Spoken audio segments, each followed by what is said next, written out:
West here reporting from Houston, Texas for Climate Desk. Now, one of the biggest uncertainties in climate science right now is the role of clouds. What better way to work that part out than flying right through them? That's what NASA scientists aboard this airplane think. Welcome to NASA's biggest airborne laboratory. You're coming with us today on an 8-hour NASA flight mission. When you read these big IPCC climate assessments, what's the biggest uncertainty? There's two, right? The role of aerosols and clouds. Clouds is probably bigger than aerosols. That is a piece of a puzzle that right now we are missing. You can't get the models right if you don't understand the chemistry and the process. Now we're being told we've got to get on. The doors are about to shut, so let's go aboard.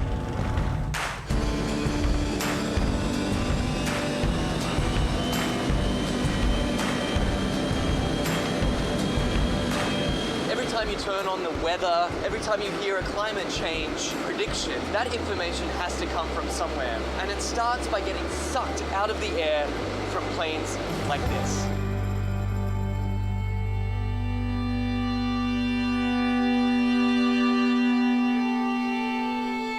So this mission is to particularly try to understand the emissions from the surface, so mostly biogenic emissions, so from trees and other plants. Right now we're flying to our very first part of this experiment on the DC-8. Over Arkansas, there's a particularly pungent bouquet of emissions that scientists are interested in measuring. Well, these emissions lead to both aerosols and to molecules that both destroy and create ozone. So these are very important things to understand for climate studies. How it will manifest itself, it will be in more accurate and more reliable predictions. So what we're doing is taking a series of flyovers, each at a different level of the atmosphere, scooping up those emissions, testing them, and hopefully scientists are going to see exactly what's in this column of air all the way up. The data that we collect in one flight can keep busy 60 scientists and students for 3 years, 4 years. We are still studying data from data collected 20 years ago. In fact, this particular mission today is its most heavily equipped in its nearly 30 years of service. Each one of these consoles here is a specially equipped scientific instrument designed to collect all sorts of different data in real time. And this instrument here tracks the sun. We're looking at mist chambers. They're used to strip soluble gases. This black line is the CO2. It's about 390 ppm right now. We're putting these filters in the bags that we've got the aerosols that we trapped out of a certain amount of air. And so we're sampling up here about 150 liters a minute. That ultimately flows back into the operational models. It flows back into what goes on TV every day. Anyway, I got to get this sample going. You do it. It's a busy man at work. We can't let him rest. Well, get this. We've just spent 2 hours crisscrossing this one cloud formation. In, back out again, back in again. Then they grow, and we track them as long as we can, and then we let it go. Even one cloud can hold a host of answers to the mysteries of climate change. The patterns of, where the clouds are, what type of clouds we see, what kind of weather systems they're associated with it, that'll all be shifting in a shifting climate, in a world with climate change. Then the big spark is this, is when we actually get the meat on the grill. And then it will be some time to process it.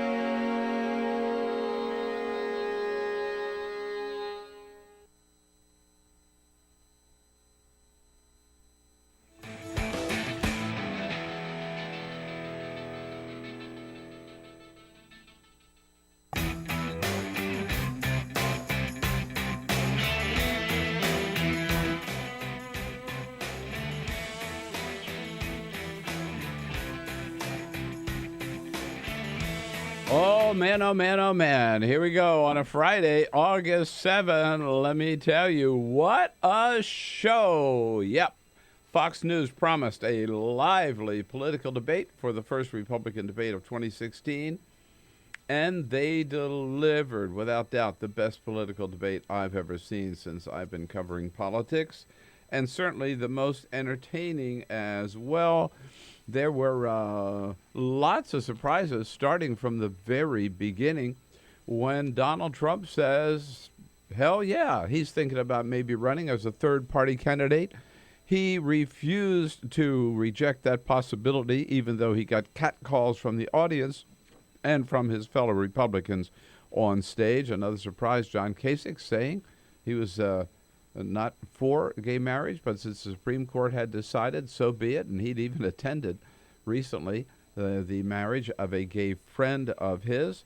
Ben Carson said, yeah, I'd support waterboarding. It's up to the generals, whatever they want to do. Nobody expected that. And Mike Huckabee said, I would not touch Social Security. And it's wrong to suggest that Social Security is in trouble and we need to fix it. Big question is, where do we go from here? And does anybody from the happy hour debate move up into the big kids debate? If there are two who would move up, I would say they would probably be Rick Perry and maybe Carly Fiorina. That means a couple of the big guys have to drop out, and if you ask me, they would be Ben Carson, who did not have a good night, and Rand Paul didn't have a particularly good night either. All in all, it was one hell of a show, and we'll be talking about it, of course, all through the program. And today, President Obama leaves for a 2-week vacation on Martha's Vineyard. Give us a call at 866-55-PRESS. Let's relive the debate. This is the Bill Press Show.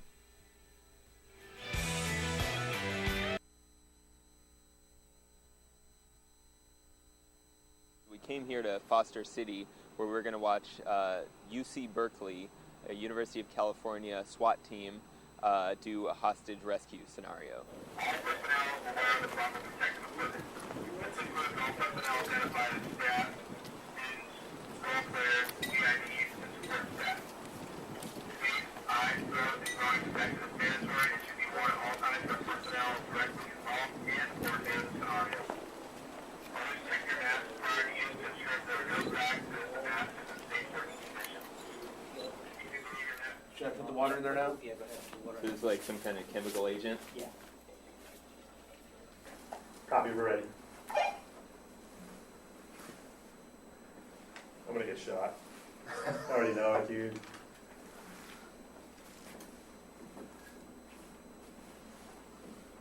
Bean's yelling at me.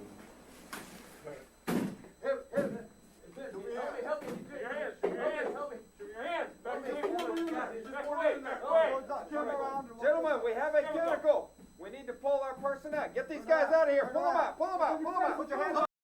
Hands on your face. Keep him covered.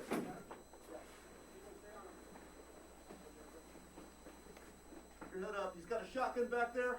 That's all right. Keep his hands up where we can. Hands on your face. Hands on your face. On your face. Someone cover me. I got a holster up, dude. Okay, pull him around the corner. Pick him up. Get him out of the building. Quickly. We've got this. Let's get that guy out of there. You, come towards us. Keep your hands on your face. Turn around. Face away from us. Back towards us. Quickly. Back up towards me. Quickly, quickly, quickly. Pull him out of the room. We're exfilling, Billy. Yes, we are exfilling. It was actually around 92, 94. There was an attack on the chancellor at his residence, which is on campus. Okay. Uh-huh. And we realized at the time that we didn't have any resources to deal with that kind of threat when it took place. Okay. So, and I think about 15 years before, they had some kind of semblance of a SWAT team. Uh-huh. So they regenerated the idea of I see. activating a SWAT team. And then since then, you guys have kind of branched out to doing what kind of stuff? Well, since then, we train for everything. We train for every eventuality, barricaded subjects. Like I said, most of what we do is high-risk warrants. Uh-huh. Okay. And it's something like, it could be like a mugging kind of thing, just like on the street? Depends. I mean, like a mugging, but if it's armed, particularly. Right, an armed mugging, yeah. Right, okay. exactly. Okay. And then, obviously, we're looking for training for anything else that we might be faced with. Uh-huh. And that's what's great about Urban Shield is, we couldn't duplicate this on our own.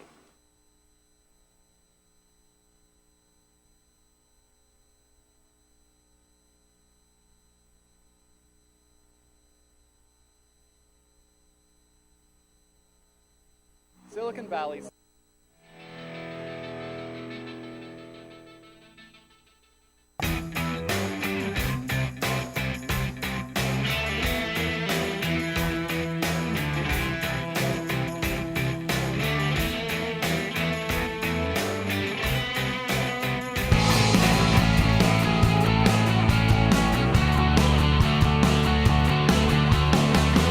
Broadcasting around the nation, on your radio, on your TV, and online.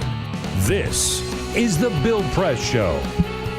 What a night for TV last night. It was the last night of the Jon Stewart Show and the first night of the Donald Trump Show. How about it? Hey, hello, everybody. Did we tell you it's a Friday? Woo! Yep, indeed. It's a Friday, August 7. And you know what? This is President Obama's favorite Friday, too, because he takes off for a 2-week vacation today. I bet that's what he's singing this morning around the White House. Yes, indeed, unless he's singing another version of Amazing Grace. Good to see you. Good to see you here on a Friday. And what a night it was last night with the big debate. Hope you caught some of it, if not all of it, the big debate as well as a happy hour debate. They were both worth watching. Learned a lot about the candidates, got a good look at the candidates. I got to tell you, I heard a lot of the same lines I heard up in New Hampshire on Monday night at the GOP Issues Forum. But, you know, that was sort of a warm-up act for last night on national television, not just on C-SPAN cable television. And I thought overall the candidates delivered. Both debates were worth watching. And we're going to find out that not everybody survives to the next debate.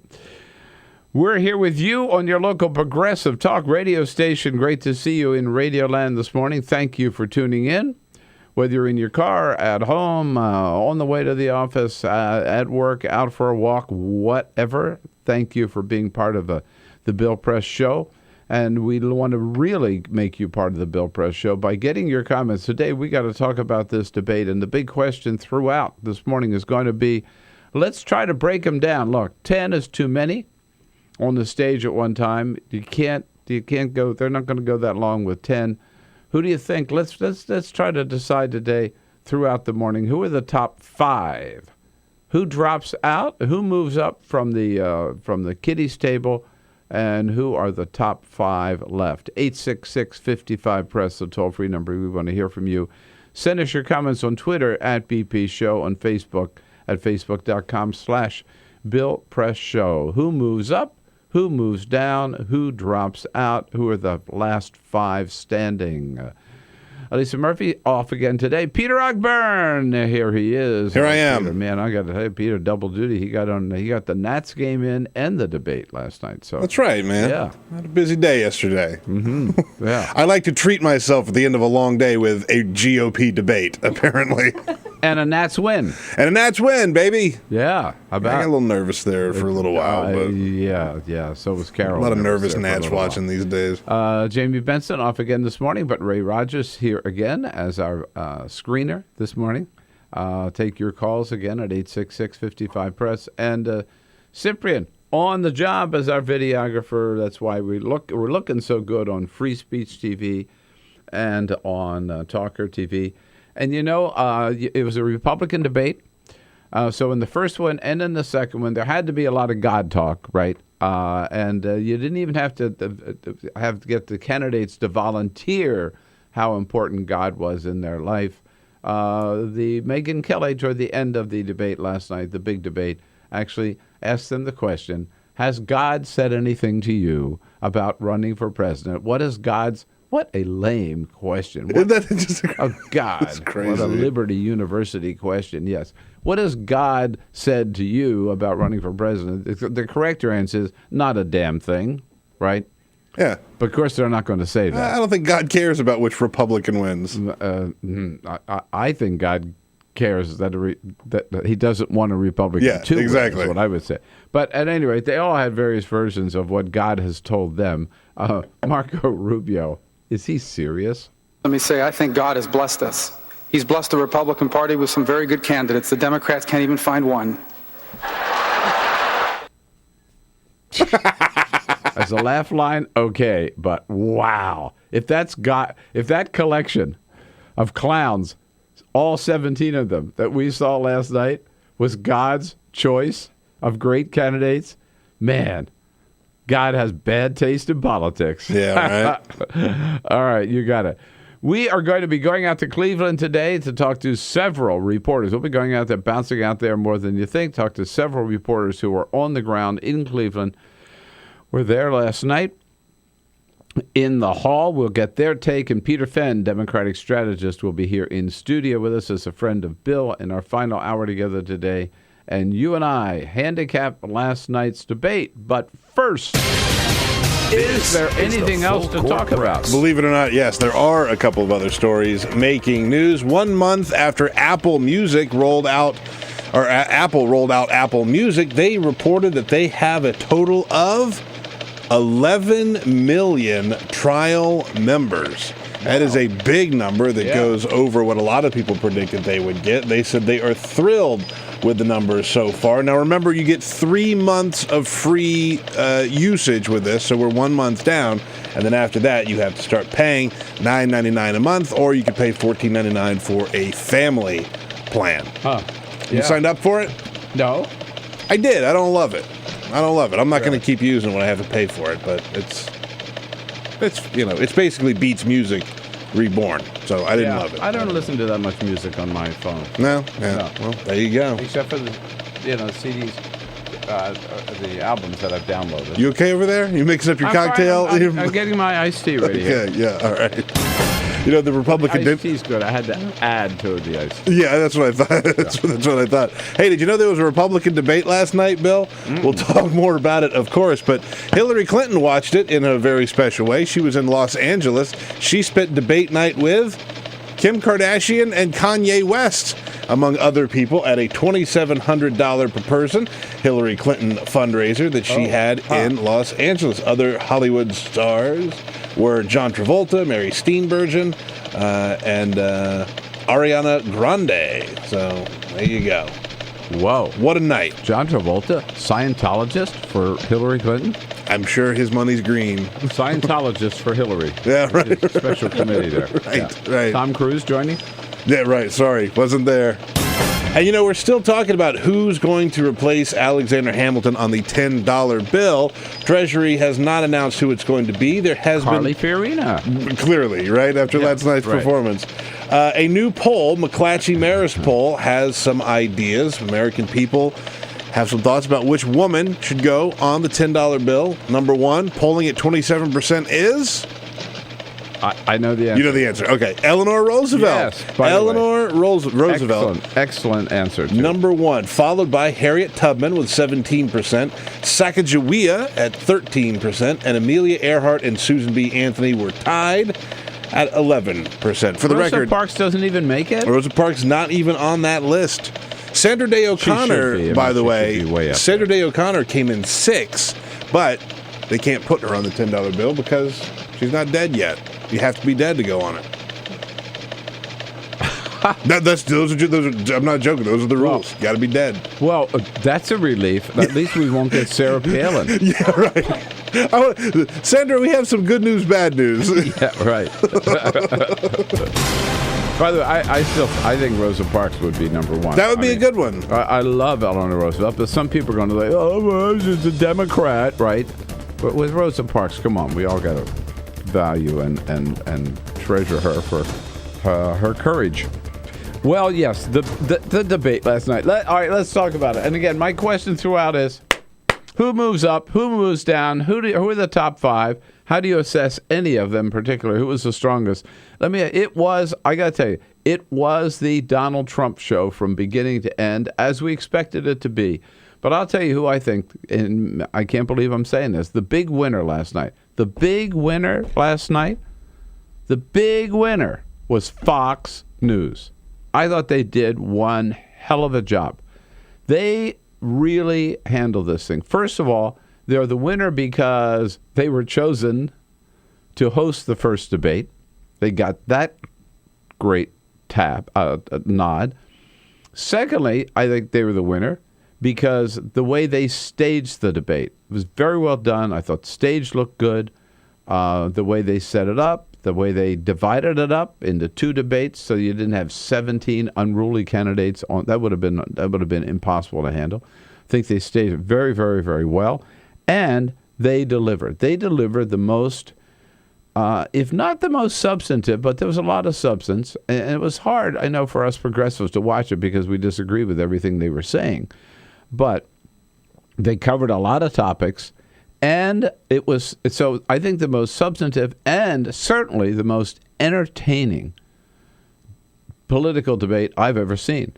And you know what? The other thing I liked is they didn't try to shut up the audience. I mean, they let the audience didn't get out of hand. They let the audience respond. And some of those questions and answers deserved a response.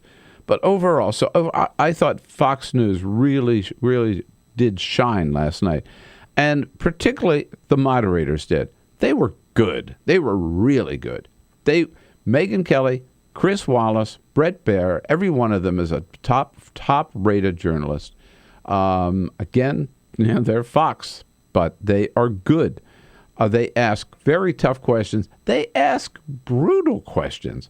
They went after these candidates. Think about it this way, and only they could do it. If anybody from CNN had asked those questions, same questions, if anybody from MSNBC had asked those same questions, they would have been ridden out of town on a rail as being biased and anti-Republican, obviously, just liberal journalists.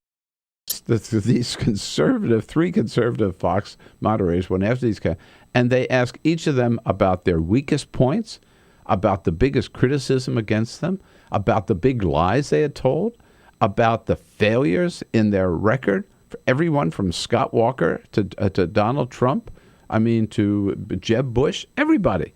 They just said, you said this at one time, and yet now you say this, and boom, boom, boom, how can we trust you? You said you're going to get this many jobs instead of only this many jobs. I thought it was a bravo performance. And here's how also I would say Fox News. Fox News won because the way they started it out. They started it out with a brilliant stroke. Okay, let's just start out. Raise your hand if you refuse tonight to acknowledge that you will endorse the Republican candidate for president, meaning you agree tonight you will not run as a third-party candidate. If you do not agree, raise your hand. And, of course, only one hand went up.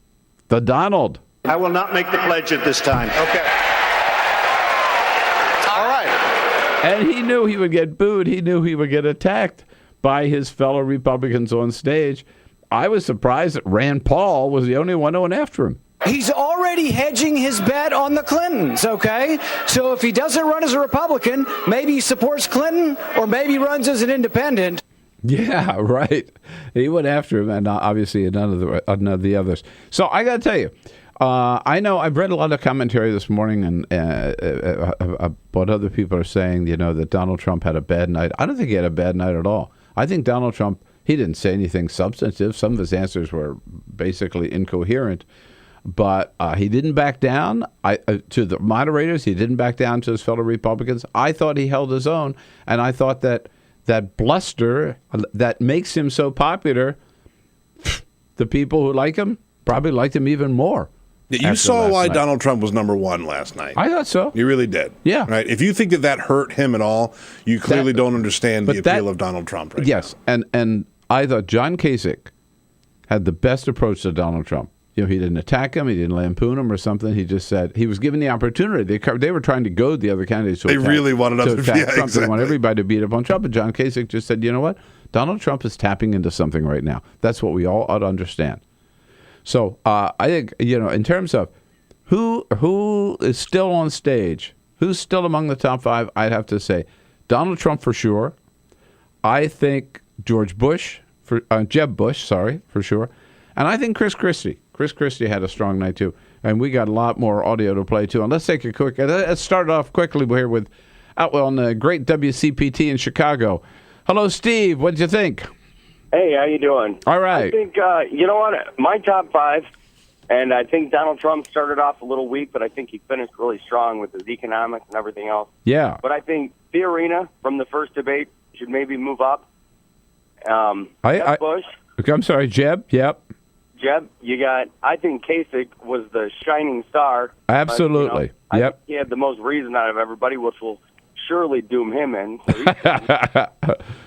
you got, and the other ones are kind of up for debate. But I think the only ones that made any sense at all was Kasich, and Trump kind of was on his game. I think he was a little harsh in the beginning, which I think maybe lowered his overall ceiling. Mm-hmm. But I think Kasich was the winner. He just doomed himself. I thought Kasich had a very good night too, and of course he was on his home turf, which helped him a little bit too. But he showed that he belongs He belongs in the race. He belongs in the among the leading contenders. I think. Steve, I might say Carly Fiorina, but also Rick Perry. I thought Rick Perry did pretty well in the opening debate too. And if anybody else were to move up, if there's room, I would say Rick Perry. All right, we're just getting started here. Steve starts us off. Top five. Think of it that way. Somebody's got to drop out, and somebody from the other crowd has to move up. Was it Lindsey Graham? I don't think Lindsey did as well last night as he did up on Monday night in New Hampshire. 866-55-PRESS. Let's go. More of the debate coming up. This is the Bill Press Show.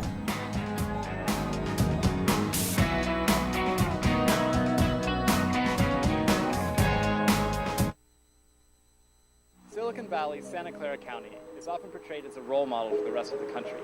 The county has some of the highest salaries and most expensive real estate in America, thanks in large part to the phenomenal success of tech companies such as Google, Yahoo, Intel, Adobe, and of course Apple, the nation's wealthiest and most profitable company. But Santa Clara County also has a more unseemly distinction. I'm standing near downtown San Jose, inside what is by some accounts the largest homeless encampment in America. The Jungle, as it's known, occupies a 65-acre stretch of creek where about 300 people live in makeshift structures. It's less of a homeless encampment than a full-blown shantytown. This being the largest homeless encampment in the United States, and us having Silicon Valley with Steve Jobs and all this cash, we're not supposed to have this kind of homeless problem. You know what I mean? I done been shot with a pellet gun like 4 times, attacked with baseball bats, my house set on fire. This is like hell on earth. I mean, this is like something you will not see. You have to see to believe, actually. It's like fourth world conditions.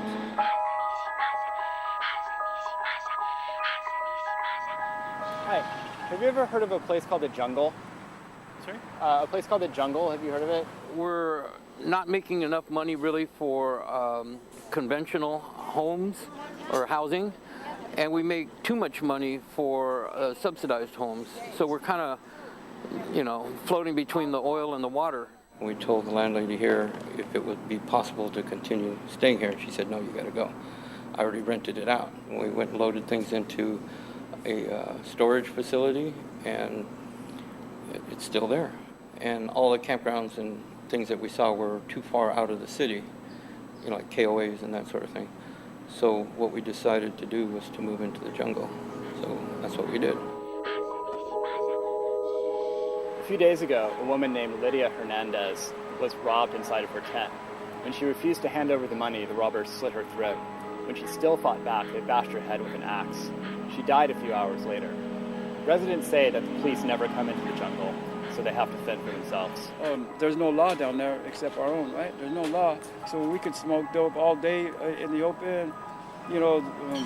The dope dealers ain't scared because they're secure. We go to the Fairmont Hotel and have a brunch or do a philanthropy. That's not going to cut it.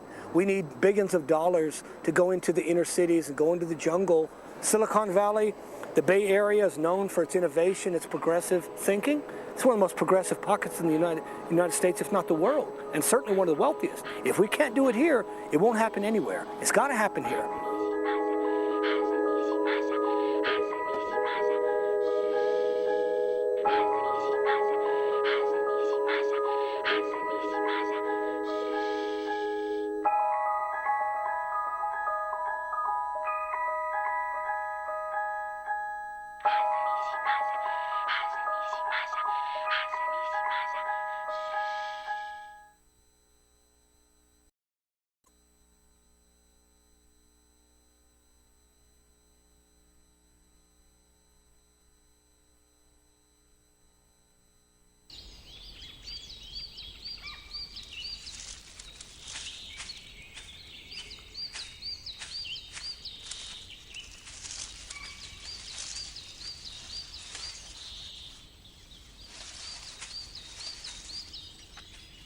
At Earth Justice, we defend the environment in the courtroom. Join our fight. When you take a seat, you take a stand. Earth Justice, because the Earth needs a good lawyer.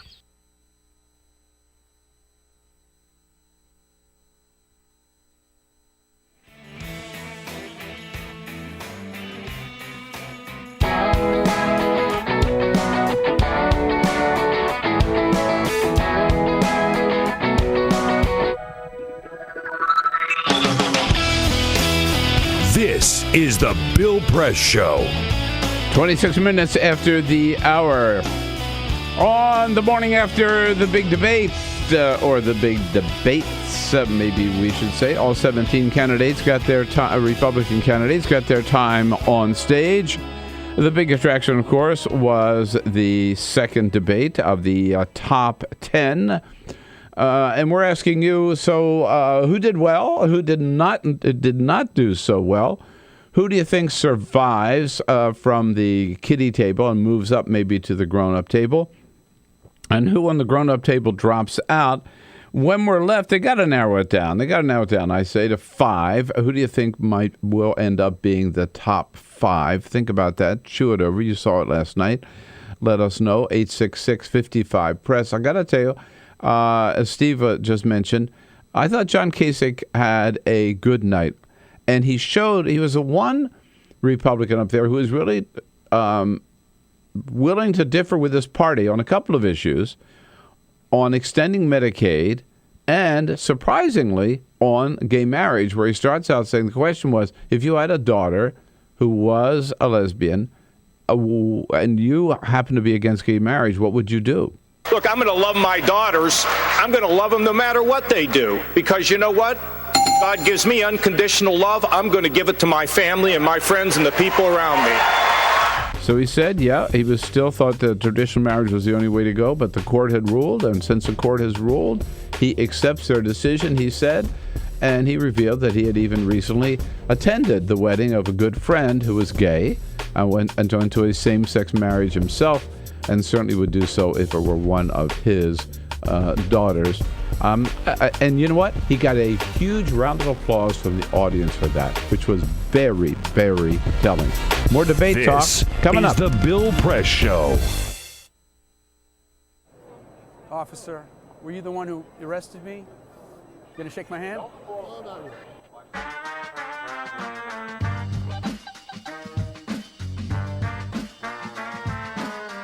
So I got invited to host a vigil called Carry the Names.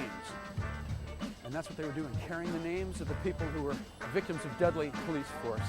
Michael Brown, Eric Garner, that guy Gurley. I got a motion from Dragonfly from Stop Shopping Choir, and I started preaching. I preached up a storm as best I could, but about a minute and a half into my sermon, the place was flooded with police, Homeland Security, National Guard, state troopers, and I was pushed over and handcuffed so fast, down in the jail, down in the basement. Before you know it, I was out the door, put in prison overnight. The next morning, I'm in court. The same thing happens. I'm just rushed out of there. Then our lawyer, Wiley Steckler, gives me this iPhone. And there, in black and white, in the Gothamist, a popular paper, is this charge by Adam Lisberg, the MTA law enforcement spokesperson for this grand place. His quote is that I, Reverend Billy, physically attacked a police officer. Unbelievable. The feeling of being robbed of my work and life and identity, just the fiction. I did not touch anybody. I did not look. I know how to do this. I'm trained in nonviolence. I did not do anything. It was right here. It was right here. It happened right here. I was simply arrested while I was speaking and taken away, and that's it. The cold feeling in my city, the city that I love, that city spokespersons whose salary I pay for with my taxes, that they would say this. I could just feel the rending apart of the community, that we are not that close. We're not. They are willing to say this. And they think that they can just say anything about anybody and get away with it.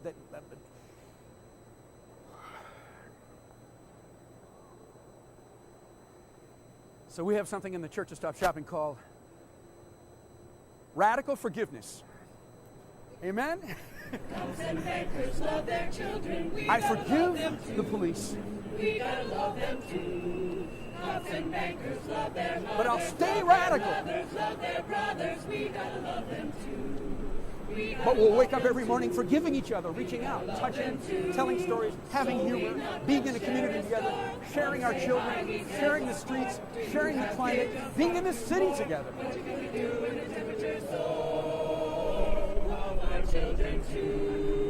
But forgiving each other, being grateful to each other, helping each other out, living together, living together. I got a daughter just turned 4. What do we do in the superstore? What do we do with the blood and the gore? The water's rising through our door. Love our children too. Love our children too. Amen. Earth-alleluia.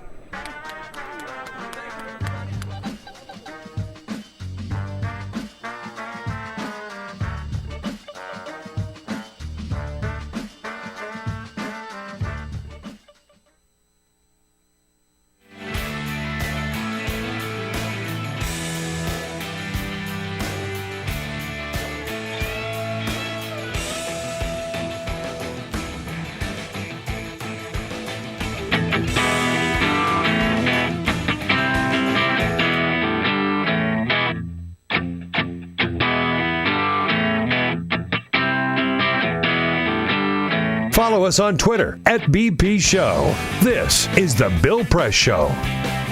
33 minutes after the hour. Friday, August 7, The Bill Press Show, morning after the first GOP debate on Fox News last night. And what a show it was. We are coming to you live from our nation's capital with our show today. Brought to you today by AFSCME. The good men and women of AFSCME, the largest public employee and healthcare workers union in the entire country, under President Lee Saunders, making America happen, you bet. And you can find out all about their good work at their website. We encourage you to go there, AFSCME, AFSCME.org. We salute their good work. Thank them for the support of the program. Talking about the debate last night and asking you, having seen the major debate and the minor debate, if you will, the grown-up debate and the happy hour debate, who moves up, who moves down, who are the top 5 left? 866-55-PRESS. By the way, Senator Hillary Clinton said that she was at this dinner party. She did not watch the debate, but Bernie Sanders did. Bernie Sanders noting after the debate last night that there were no questions about issues, he says, that most Americans care about. No questions about jobs, the collapse of the working class, tax breaks for the rich, raising the minimum wage, staggering student debt, climate change, the environment, and billionaires trying to buy elections. Yeah. That's a good point. That's a very good point. Yeah. When you think about some of the questions that were thrown out there, right? Income inequality didn't come up at all. Right. Minimum wage did not come up at all. No, it was a Republican debate dealing with Republican conservative issues asked by Republican moderators to a group of Republican candidates. Now, so on their territory, I thought it was very entertaining and well. Oh, it was entertaining and well delivered. But in terms of the issues that most Americans really care about, Carol turned to me right at the end of the debate and said there was not one question about climate change. That's amazing. Yeah, no, really, it really is. But again, who do you think did well? Who didn't? 866-55-PRESS. Good for Bernie for pointing that out. Here's Margie out in Nico, Oklahoma. Margie, what do you say? Well, hi, Bill. It's good talking to you. Thank you. You too. And I listen to your program. Most time I agree with you, but this time I'm going to go for Jeb Bush. He showed he's a leader, and he's willing to listen to others. And as far as Donald Trump, I think he wouldn't allow us women to vote. You know what? I don't think he'd go that far, but he's certainly not a fan of women, is he? No. No. But All right. Thank you for listening to me, and I'll listen to you. Thank you, Margie. Well, I have to tell you, I agree with George. I keep calling him George. Jesus, come on. But I know. I mean, it's a little Freudian, right? It is. But I agree with you about Jeb, Margie. I thought Jeb had a good night. He certainly was better than he was up in New Hampshire. He looked like he was a grown-up, looked like it on the stage. A little shaky in the beginning, but he didn't first. Sometimes for a guy who's other than Donald Trump would be the front runner, the main goal is to get off the stage without making any mistakes. He did not make any mistakes last night. I thought he was, again, we start out with, this is a Republican debate. We're not going to agree with them on the issues. We're just talking about their performance. I thought he did well defending his record in Florida, particularly on education. And I also thought he did well when he acknowledged that he is a Bush, and people think of George, and people think of his daddy, and that he said and acknowledged that that's more of a handicap than a help for him. He's got to prove he's his own man, and he said he's going to go out there and prove to people that he, on his own, does deserve it. So, yeah, I definitely would keep him in the top 5. Donald Trump and Jeb Bush for sure. Yeah. And again, I would put Chris Christie up there. Chris Christie, who maybe one of the most telling exchanges last night was on NSA. And the question went to Chris Christie, do you support this mass collection of data of NSA? And Chris Christie said, yes, of course I do, because I was a prosecutor and I was sworn in the day before September 11. I was sworn in on September 10, and I spent the next 7 years going after these terrorists. And so whatever NSA wants to do, I'm for it. At which point, Rand Paul jumped in, and that led to this exchange. I want to collect more records from terrorists, but less records from innocent Americans. Bingo. The Fourth Amendment was what we fought the revolution over. John Adams said it was the spark that led to our war for independence. And I'm proud of standing for the Bill of Rights, and I will continue to stand for the Bill of Rights. And Megan? And then Chris Christie can't resist. That's a completely ridiculous answer. Woo. I want to collect more records from terrorists, but less records from other people. How are you supposed to know, Megan? Use the Fourth Amendment. How are you supposed Use to? The Fourth no, I'll Amendment. tell you how you get a warrant. Let me tell you something. Get a judge to sign when a warrant. Senator. Go ahead, wait, Governor Christie, make your point. Whoa. And by the way, they were at opposite ends of the stage, which made that so dramatic, right? So they were only head-to-head on television. Shouting over everybody else who was in between them. It was like caught in the crossfire. Everybody was in between the two of them. But that didn't stop there. So you hear Rand Paul saying, get a warrant. That's what you do. Chris Christie picks it up again.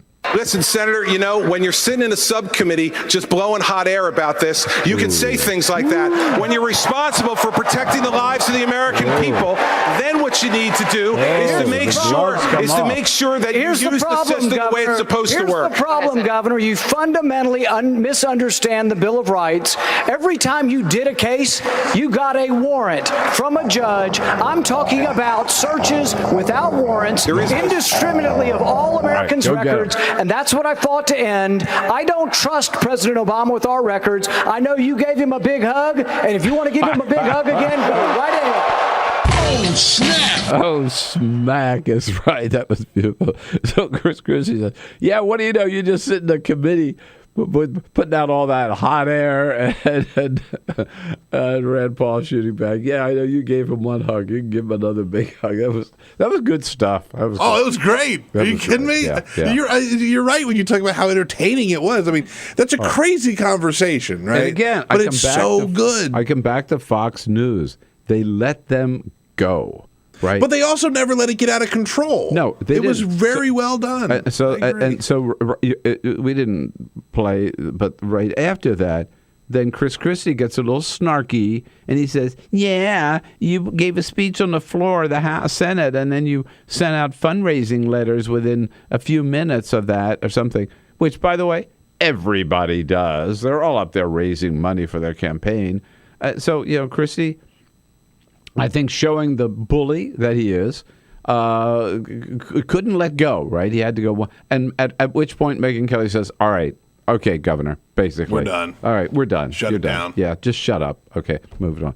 Didn't let it out of but they let it go. And again, I like the fact they let the audience participate, too. It's not real for everybody to sit there. Top 5, we're looking for Beverly out in St. David, Illinois. Hey, Beverly. How you doing, Bill? Hey, good. Good to talk to you again. Good to talk to you. What a bunch of crock. I mean, come on. None of them on that floor was worthy of being president of the United States. I mean, I certainly agree with that. I didn't see a president there. No. Well, I will give John Kasich credit. I think he gave a great explanation about why he took Medicaid. Yes. I agree with that. By the way, he did. And I asked him that question. I was really glad that question came up because it did not come up when I was up in New Hampshire on Monday night, but after the debate, or whatever it was called, the forum, in the spin room, I asked Kasich, and I said, "Isn't that going to hurt you with your fellow Republicans?" And he gave basically the same answer to me that he gave last night. But he really came on strong. He said, "Look, with this money, we're able to give people who are in prison for nonviolent drug offenses. We're able to give them treatment, get them out of there. The mentally ill, we're able to help them. We're able to bring this money back to Ohio and use it to help the poor." So he's not going to back away from that. I think that sets him apart a little bit. Well, here's the top 5. Yeah. Okay. Kasich did fantastic. Yeah. I think. Jeb Bush was a little weak, but he kind of got better at the end there. Uh-huh. I'll have to say. Trump, he's still in. Yep. I would definitely say. Huckabee's on the bubble. Uh-huh. And yeah. I think Christie held his own. Yeah. But I'm telling you, Rand Paul and Carson are gone, yeah. in my opinion. And thank God, because I can't stand Rand Paul. All right. And I would say Marco Rubio. Marco Rubio gone too, huh? No, I'd say he's still there. He's in the bubble too. Okay, probably. All right, Beverly. Great call. Thanks so much. I think you're just about right on target there. We haven't talked about Ted Cruz yet. He's who? I said Ted Cruz. Wrong, but strong. Now on the ground, Niall Stanage from The Hill. Our good friend is on the ground in Cleveland. He joins us next and get his take. Stay tuned. This is the Bill Press Show.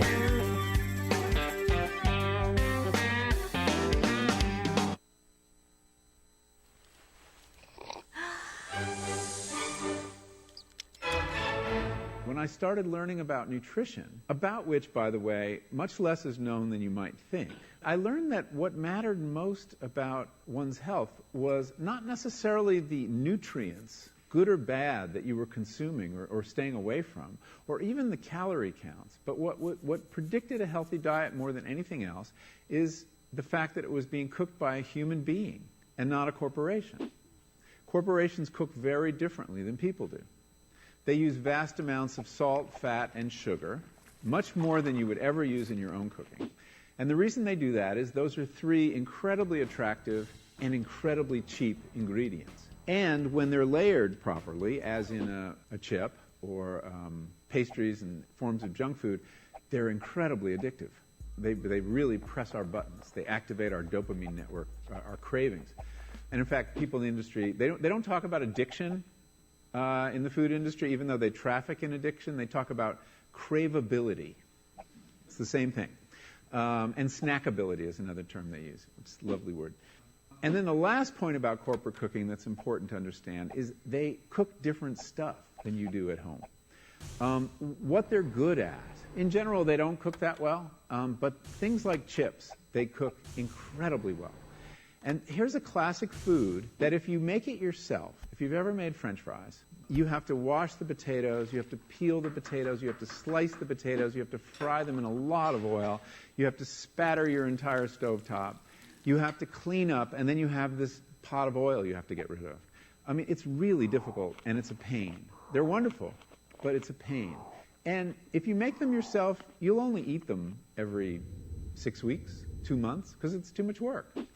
But when you let corporations cook for you, it's so simple and so inexpensive, and they're really good, that you will have them twice a day, as many people in America do. So you see the kinds of foods you end up with are these labor-intensive foods and desserts. These special occasion foods become everyday foods when we let industry cook for us. Eat anything you want, just cook it yourself.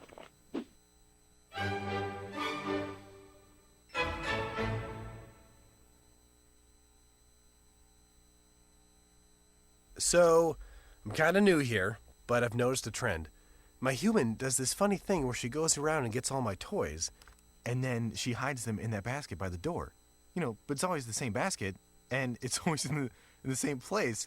And then she acts so surprised when I find them, but, you know, she's putting them in the same basket. Again. It's like, hello? That's where you put it last time. You were the worst at hide and go seek.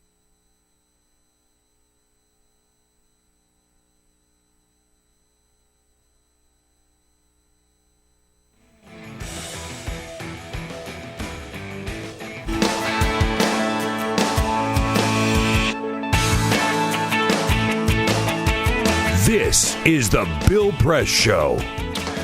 All right, now 12 minutes before the top of the hour on this Friday, August 7.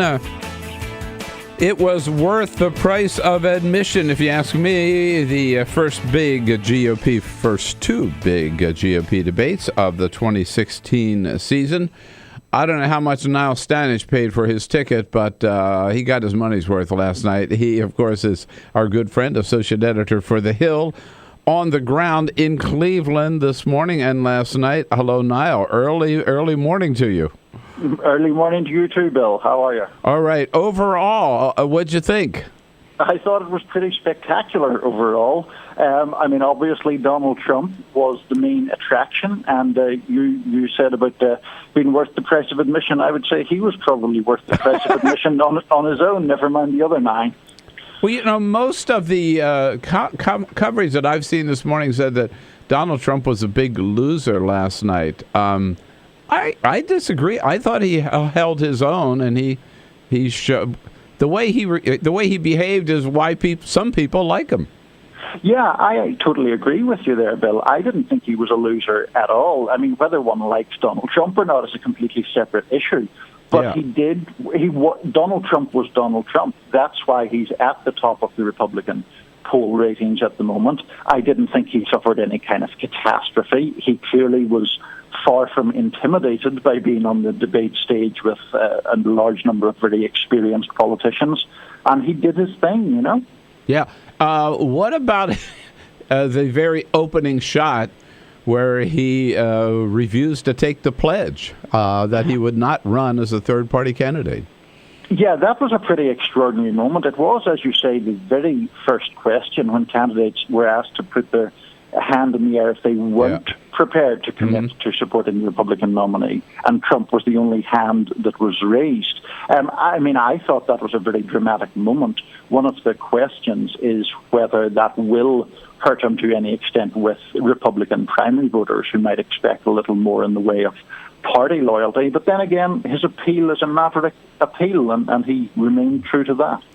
Right. You know, it was a brilliant move, I thought, on the part of Fox News and Bret Baier to start that way. And Trump had to do what he did. I thought it was brilliant on his part to show a little courage right from the very beginning, right? Put his hand up. You know, Niall, obviously there were 10 on that stage. We're talking about the second debate, of course. Not all of them are going to survive. Who do you think, based on their performance last night, would drop down? Well, I mean, I think Jeb Who had Bush the weakest night, I guess? I think among the top candidates, Jeb Bush did not have a good night. I thought he was quite ponderous, a bit uncertain of himself. Another person who failed to live up to expectations, in my opinion, was Ted Cruz, the senator from Texas, who, of course, was a debating champion during his time at Princeton. He was okay, but he was unspectacular and had no particularly outstanding moments, at least that I saw. Sometimes you kind of forgot he was on stage, didn't you, Ted Cruz? Yeah, absolutely, and that's a big problem, especially for someone like Cruz, who's sort of polling okay, but in the middle of the field. I mean, middle of the field, as we all know, is no good in primary process. Primary process, and he didn't really break out of that, at least as far as I could see. I kept asking, what was Ben Carson doing on the stage, even? You know? Yeah, I mean, Ben Carson is another great example of that. Ben Carson was someone who was very marginalized. In fact, he himself said, I think when he was asked his second question, that he wasn't sure if he was going to be able to speak again or be offered the chance to speak again. I mean, that's kind of amusing and self-deprecating, but it does point to a bit of a problem for someone like him who didn't really even command the kind of airtime that he probably needed. Chris Christie? I thought Chris Christie did okay, actually. I mean, he was only just making that debate. I think he was either 8th or 9th in the national polling. Right. And so he just about made that. He did have a very fiery exchange with Rand Paul over the issue of national security and personal privacy. But, you know, Christie, for all his exuberant personality, tends to be underestimated as a debater, and I thought he did reasonably well last night, I thought. All right, and finally, I want to ask you about the hometown boy, John Kasich. He was number 10. He was the last one to get on stage, but I thought last night he showed that he deserved to be there. Yes, he did. I mean, John Kasich had, I guess we might say, home court advantage since this took place in the home of the Cleveland Cavaliers. And he did do very well. He was helped by the fact that there was a bit of a hometown crowd effect. He was applauded pretty wildly for any reasonably good answer he gave. But he did, to your point, make the case that he was, I think, someone who was perhaps capable of expanding the appeal of the Republican Party. He talked about people in the shadows. He talked about other ethnic groups and so forth. So I think he made a pretty strong case for himself. Did you happen to see the early debate? I saw some of it. I was in the arena, but I was working on another story at the time, so I had one eye on it. Oh, yeah. Okay. I was just wondering if there was any one person in the early debate you think would move up. It seems that there's an almost universal perception that Carly Fiorina, of course, the only woman of the 17 people who debated yesterday, did very well, and obviously we'll be looking to see if she gets any kind of polling bump from that, which would potentially secure her a place in future main debates. All right. Well, Niall, I know you didn't get much sleep, so it's good of you to get up early for us this morning. We very much appreciate it, and we'll look forward to seeing you back in the studio soon. Absolutely. Thanks, Bill. Niall Stanage from The Hill, thehill.com.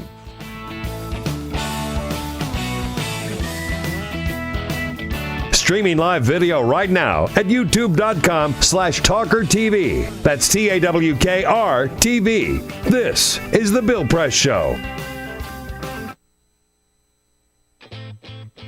What gets you into college? Good SAT scores? High GPA? Lots of extracurriculars?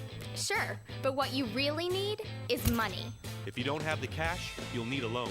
And we mean huge student loans because the cost of college has risen 1,000% in the last 30 years. This means big money for the banks that collect fees and interest. Now, millions of young people are starting their adult lives with an average of $29,000 of loans on their backs. Altogether, we're talking $1.2 trillion in student debt.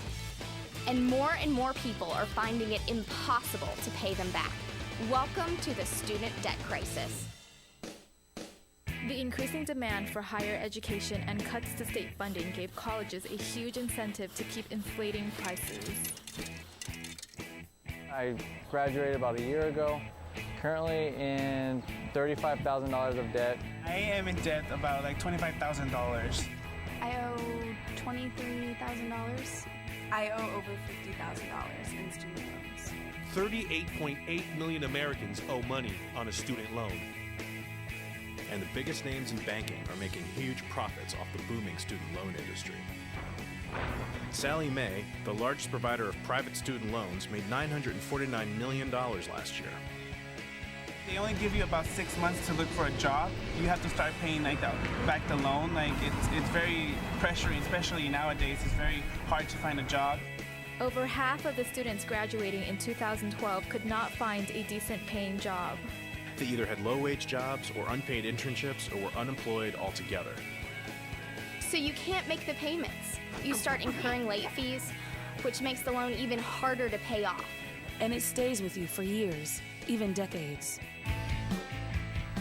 Right now, a third of the people who started repaying their loans are delinquent or in default. That's 13.7 million people, more than the populations of Chicago, New York, and San Francisco combined. Worse, it's not just the borrowers who are in trouble. Many loans require co-signers. So if the student is unable to pay, that co-signer, a father, a mother, or a grandparent, is now on the hook. Even a grandparent's Social Security benefits can be garnished to pay the loan. We should have an answer to this. If you get really behind in your car payment or your credit cards, you can file for bankruptcy. But Congress has made it nearly impossible to discharge student loans through bankruptcy. Big institutions make big profits while students try to make ends meet under crushing debt. Is this how we want our education system to work? The whole point of going to college is to get the career you want. But lately that's been discouraged because no one can afford school. You get a job just to pay off your student loans. We need higher education, not higher debt. Sign up to end the student debt crisis at higherednotdebt.org.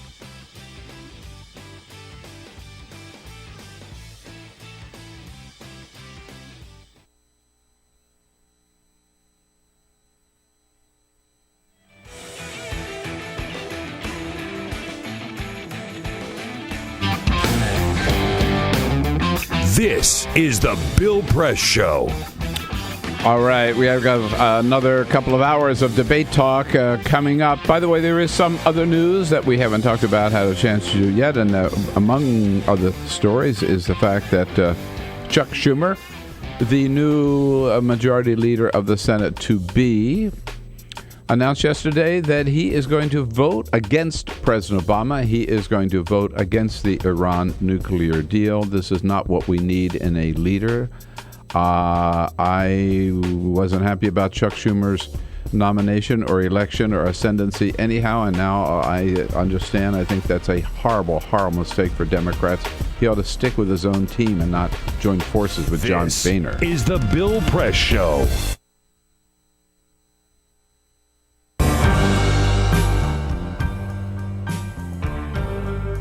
I'm a Piston fan. Their slogan was, "We come to work." That's what Detroit about. That's why they used it. It's a team thing. They won 2 championships, a team. There was no star. No mayor can come in here and be a star. It's a team thing. No governors can come in here and think you can do it by yourself. It's a team thing. You got communities. They got ideas too. The only thing wrong with Detroit, people had lost hope here. Residents, city workers, so much corruption. They lose hope. But I grew up here. I love this city. I think it can come back.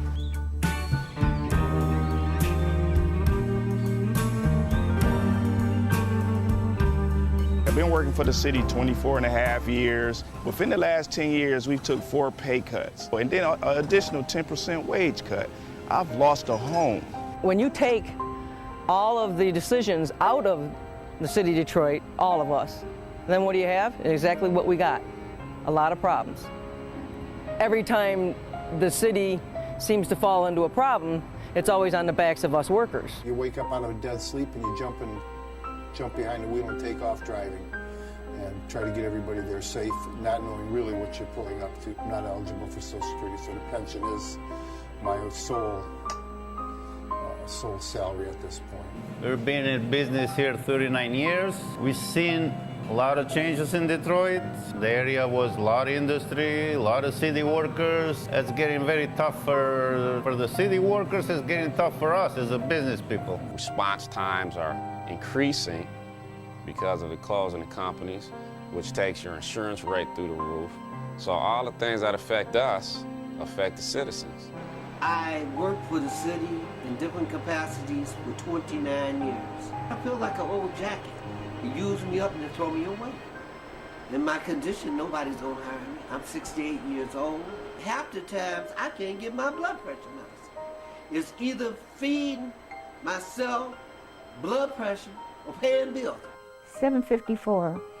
By the time they take all the deductions for I have my car insurance, my house insurance, and my health insurance taken out. So the time they take all that, I'll get about $300 after they take all that out. I don't understand it. I can't see how the governor's allowing this to happen and what they're doing and they want to blame it all on the seniors. Not only the seniors, but the city workers. And we worked hard. I know I worked hard. I've been in Detroit since 1946. I was 14 years old when I came in. I don't live large at all. I wish I could. I don't know when the last time I've been shopping. I only get $1,100, and I'm 81 years old, and I need every penny that I can get and that I do get. And I'm very, very upset about the idea of them taking away my pensions that I worked 30 years for. I think it's terrible that they talk about Detroit like they do, because Detroit has been very good to me. I have a lot of city workers coming in with their uniforms on, Detroit Water Department, Police Department, Fire Department. I get a lot of people, the Border Patrol come in. So if I lose that customer base, I'm going to be in a position where I might have to close down. If they take away their pensions, if they start cutting jobs, it's going to cut into a large percentage of not only our business, but other businesses that are in the city of Detroit. We're here. We've been here for 26 years. We're still trying to do business in the city. Detroiters are survivors. They tough. They adapt. But only can do so much when your politicians are ahead of you and we're not on the same team. We're not going to let Detroit be erased, bulldozed to where we're going to fight to the bitter end. Detroit going to survive.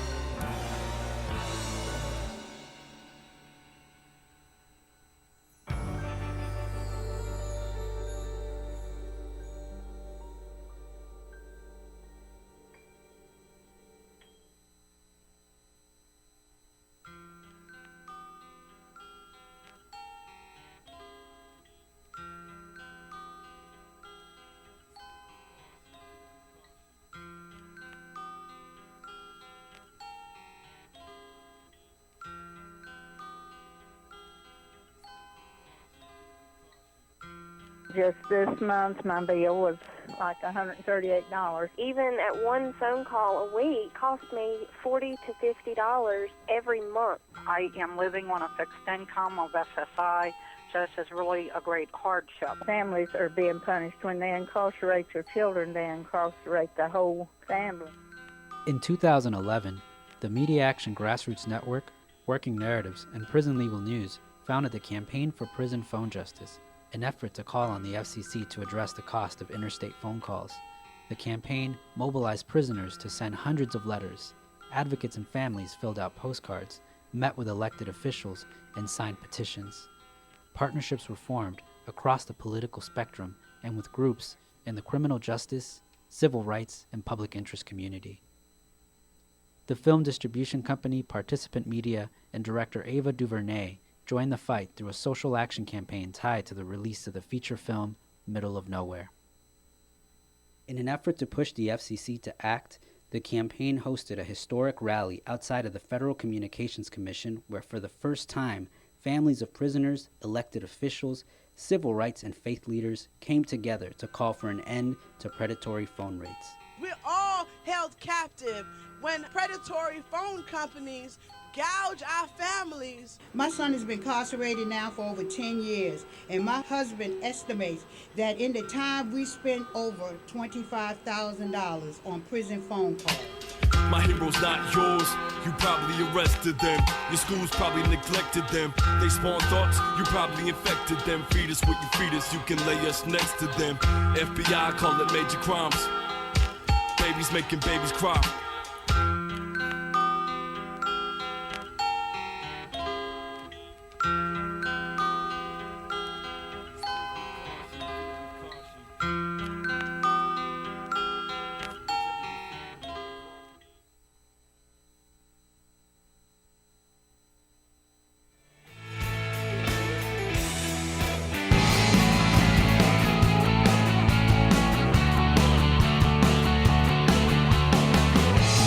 broadcasting around the nation on your radio, on your TV, and online. This is the Bill Press Show. What a night for television. Last night of Jon Stewart and the first night of the Donald Trump show. And what a show it was. Hey, hello, everybody. Happy Friday, August 7. So good to see you today with this morning after debate special program of the Bill Press Show, live here in Washington, D.C., with all eyes on Cleveland. Both for the happy hour debate yesterday at 5 o'clock, which went about almost an hour and a half, a little longer than it was supposed to, and then the grown-up debate last night from 9 to a little bit after 11 o'clock East Coast time. The most entertaining debate, political debate, certainly, that I think we have ever seen. The candidates pressed as only Fox reporters and Fox moderators could press them on the conservative issues of the day. Hope you were watching and ready to tune in here and weigh in with your take on last night's debate and who you think were the big winners and the big losers. Coming to you live again from Washington, D.C., reaching out to you on your local progressive talk radio station, of course, and also on Free Speech TV, of course, nationwide. Thank you for joining us today. Join the conversation. You rate the candidates last night. Which one would you... the big question we're asking, because this is going to happen, who should drop out, who will drop out, who should drop out, and who will move up and who should move up. And when you get right down to it, who are the last five remaining? The last five remaining candidates after this is all over, based on what you saw, based on their performance last night. 866-55-PRESS.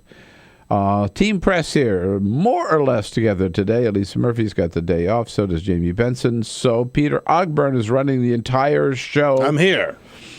He is screening the board, answering calls, and running the video cam today. It's just one man show. Yeah, right. Yeah, exactly.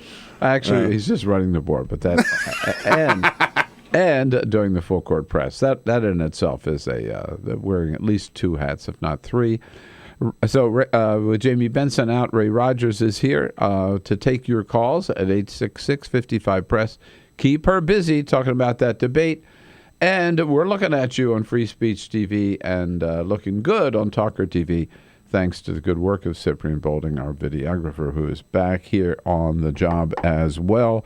There were some funny moments last night. Several people got off pretty good lines. I thought maybe the funniest line of all was Mike Huckabee. In their closing statements, they were given 30 seconds. And the way Mike Huckabee started out, I must admit, he fooled everybody. In fact, in my notes right here, if you look at my notes, I have down here, Huckabee attacks Trump. That's certainly where we thought he was going. Huckabee. It seems like this election has been a whole lot about a person who's very high in the polls, but doesn't have a clue about how to govern. Here he goes. A person who has been filled with scandals and who could not lead. And of course, I'm talking about Hillary Clinton. The crowd felt it coming, too. Did you hear him? The crowd thought that was an attack on Trump. They were booing. The moderators thought it was an attack. He fooled everybody. That was pretty clever.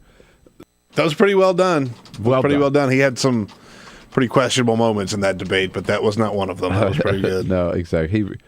He reminded us at the end that, oh, yeah, Huckabee's on stage, too. Otherwise, we sort of forgot about him. Anyhow. We have people on the ground in Cleveland. We'll be checking in this hour with Kyle Kondik from the University of Virginia in Cleveland. And then Peter Fen will be joining us as a friend of Bill in the next hour, Democratic strategist, because one thing that's interesting are all the issues important to Democrats and particularly important to middle-class Americans that were not talked about last night. And also, we found out yesterday when the Democrats will be holding their debates, starting when and where and with whom. So, lots coming up here today. We'll get right to it. Again, get on the phone, 866-55-PRESS. Get on your Twitter and on Facebook. Let us know, who do you think are the top 5? Who did well? Who did not? Who's going to drop out? Who should drop out? But first, this is the Full Court Press. Just a couple of other stories making news in the sports world. Running back Arian Foster, he played college ball in Tennessee, and he now plays for the Houston Texans. So he is surrounded by what you might call the Bible Belt, and yet, just recently, he came out as the first active professional athlete in the United States to fight for secular Americans just like him. He admitted he doesn't believe in God. Whoa. Which, like, you watch these games, and what do they say after they win? First of all, I want to thank my Lord and Savior, Jesus Christ. Right. He says he doesn't believe in that. He told ESPN the magazine, quote, "Everybody always says the same thing. You have to have faith. That's my whole thing. Faith isn't enough for me." For people who are struggling with that, they're nervous about telling their families or afraid of the backlash, don't be afraid to be you, end quote. So he's saying if you don't believe in God, you don't have to feel like you have to be railroaded into it. Yeah. That's kind of crazy, honestly, if you think about how we handle the sports world. So, good for him. Times Square yesterday, it was Spider-Man versus a heckler. A heckler was making fun of some of those stupid characters that they have in Times Square. So, it's the dumbest thing in the world. The dumbest thing. And people, everybody, not everybody, but so many people want to get their photo taken with them. Look how and of course, cute. then their hand comes out. They want money. Yeah, it's not cute. There's nothing cute about it. Well, one bystander was heckling these people and making fun of them and saying that they should get lost, and which could have been you, Bill, if you were in New York. Yeah. Well, one of the people dressed as Spider-Man stood in the way, pushed the guy back, and was ready to fight. It was a scuffle. Spider-Man was ready to take on this heckler, but they broke things up before it got too serious. So, I mean, I don't really know who I'm pulling. It might be the first time I'm actually rooting against Spider-Man. Yeah. And does the name Lilia Shubakova mean anything to you? My cousin. Yeah, that's the one, right? She won the Chicago Marathon in 2009, 2010, 2011. She is the only person to have won 3 straight Chicago marathons. And yesterday, the International Track and Field Federation told Chicago Marathons that they have found and confirmed that she was doping. She was doping during the marathon, and that her titles have been stripped from her. Well, but a marathon is not a professional sport. Sure it is. No. Well, certain ones are, yeah. I mean, if you're running to compete, right? Like, people run them for fun, but there are people who run to actually compete. She won, by the way, $1.5 million by winning those 3 races. Why can't you dope in a marathon? I mean, they dope in every other I think sport. You're missing the point here. No. She's getting paid $1.5 million, including a $1 million bonus. So they're saying now the question is whether or not she should give that money back. Didn't Lance Armstrong have to give his titles back? I don't know whether they gave his money back. Yeah, so she's already had to give her titles back. She's no longer the winner of those 3 years. So now it's the money. Well, if that settles it, I'm not going to run a marathon. You're not going to, this is it, No, huh? that's it. All right. If I can't dope, I'm not going to run. All right, that's it. Indeed. All right, here we go. Yes, I hope you had a chance to watch all or part of the big debate last night. Boy, you know, some of us are gluttons for punishment. I watched every minute of both debates, and they were both worth watching. Both the happy hour debate, as Lindsey Graham called it, and the prime time special from 9 to 11 last night. And I got to tell you, first of all, just made this point in our last hour together, that I thought the big winner of all was Fox News. They did a great job. They were they hustled and won the right to host the first debate. They staged, I thought, a great show, and they had the best moderators possible for that crowd. Again, we're talking, you know, not people that we agree with, talking about issues that we want to hear them talk about. But for a conservative Republican debate, they had 3 moderators who asked not only tough questions, but brutal questions challenging every last one of them, going right for the gut on every last one of them. And I thought they did an outstanding job. So the big winner, I think, is Fox. I got to tell you, now I've read a lot this morning, and the question we're raising with you is, when it's all said and done, who do you think survives? And really, let's narrow it down. Who do you think end up being the top 5? I got to tell you, here are mine, and you may be surprised by some of them. I know a lot of people are saying today, Donald Trump, some of the reporters I was reading on Politico and Huffington Post and this morning, everybody, and they're saying, oh, Donald Trump had a horrible night. He's just going to be out of it now, drop down in the polls. I disagree. Donald was Donald, and that's why people like him, and he didn't back down. He was blustery. He was brash. He didn't say anything in terms of no substance at all.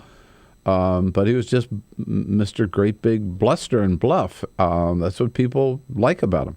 Not being politically correct, not making an attempt to it. So I think Donald Trump survives among the top 5. I think Jeb Bush did. Didn't have a great night, but didn't have a bad night. Showed a little more spunk than I saw certainly up in New Hampshire Monday night. I think Chris Christie had a good night, and he survives as one of the top 5. He was very feisty, talked about his record, took on Rand Paul. I held his own. I thought John Kasich moved up for sure, moved up not only into the top 10, into the top 5. He's one Republican who was willing to show he's his own man, differs with the party, but willing to do things a little differently on same-sex marriage and on Medicaid, and got a great reception in the crowd. Of course, it was his hometown crowd last night. Now then, then it's a little iffy. Who's the other? Who would be so for me? Trump, Bush, Christie, and Kasich. Who would the 5th one be? I got to tell you, maybe Marco Rubio. Not Huckabee. Not Ben Carson. Not Rand Paul. Maybe Ted Cruz, or maybe Rick Perry moving up. I was not as impressed with Carly Fiorina as everybody else seems to be. But yeah, it's funny how when we talk to Niall, Fox News is saying she was a big everybody winner thinks she night. won. Yeah. But I've seen a few people say she wasn't so great. You know what's funny? A name we haven't mentioned once yet this morning. Scott Walker. Well, Scott Walker. Also Rick Santorum. Oh, no. Like, I haven't seen one thing. And we've seen some of the Perry stuff and the Fiorina stuff. I've even seen some Jim Gilmore stuff. Yeah. But I haven't seen one thing about Rick Santorum, George Pataki, Jim Gilmore. They might as well all pack it up today. Yeah. I mean, and I'll tell you who else should pack it up today. Bobby Jindal. Yeah, boy, oh boy. And you mentioned Scott Walker. We'll talk more about him, but I don't see Scott Walker. I've never seen him, and I've seen him now twice. I saw him in New Hampshire Monday night and last night in Cleveland. I don't get what the Scott Walker appeal is. I find him... He was awful last night. Yeah. Just straight up. He didn't move. He doesn't say anything. Register at all. All right. Hey, let's talk to Allison out in Aurora, Illinois. Allison, how about you? What do you think? What's your top 5? Well, I wanted to tell you what my husband's top 5 was, actually, because he's a Republican. Okay. By the way, I'm sorry to hear that, Allison. It's got to be a tough spot to be in. You know what? Love conquers all, I guess. We have a lot of things in common. We both like politics. We're just on the opposite ends. That's fair. At least he doesn't. At least he's not clueless and he knows nothing. That's good. Well, most husbands do, so you're ahead of the curve there. I read about government, though. At least he understands the basic function. Yeah. Anyways, I'm sorry. Back to the subject. Yeah. He thought Trump and Jeb Bush did the best, but he felt that they had the most airtime. Well, yes. And I would agree, especially with Trump. Especially Trump. But it was hard not to, once he started out by saying he wasn't going to agree that he wouldn't run as an independent candidate, he dominated, at the very beginning of the debate, and they dominated from then on. But I thought he did well. Yeah. And I thought he was attacked the most. He was, but he held his own and he didn't back down. I think he delivered what Donald Trump supporters wanted him to deliver, right? I was shocked at how diplomatic he was. For Donald Trump, at least. That's not saying much. No. I know, but I was shocked. I thought that he would, say stupid and losers and stuff like that, but he wasn't so bad. No, he held his tongue. You know, Allison, I also agree with your husband on Jeb Bush. I thought Jeb had a good night, not a great night, right? You weren't like, wow. But No. he was, when he was talking about his record in Florida, I thought he showed a lot of spunk. I think there needs to be some fact checking on what he said, though. But I'll tell you, we're going to need some fact checking. I guess it sounded good. Yeah, it sounded good. Exactly. Haven't done the fact checking yet this morning. All right, Allison, great to hear from you. Allison gets us started this hour on who did well, who really proved themselves. Who had the best night of all, and who are some of the people that we can maybe just say, hey, see you later. See you later. We're never going to hear from you again. 866-55-PRESS. Top 5. We're looking for it. This is the Bill Press Show.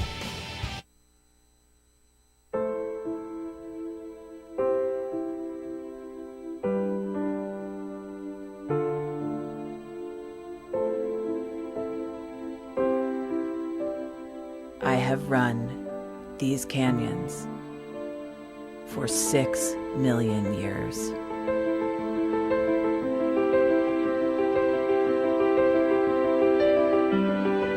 I have traveled from the Rocky Mountains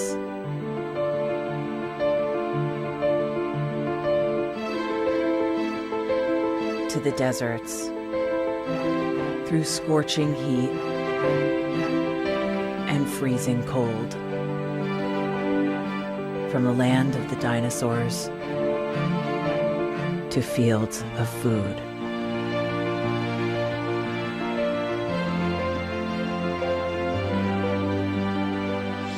I lend my hand to 7 states, 2 countries, 9 national parks,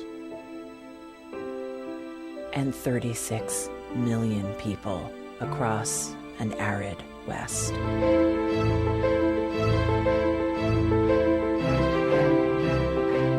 am not the strongest or the largest, but I am the hardest working.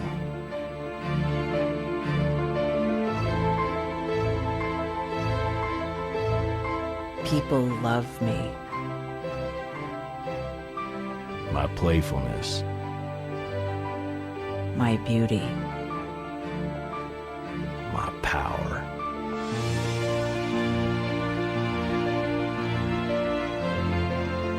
my life.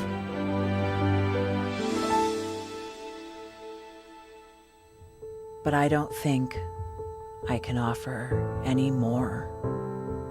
I am tired. I am tired, tapped, and tied.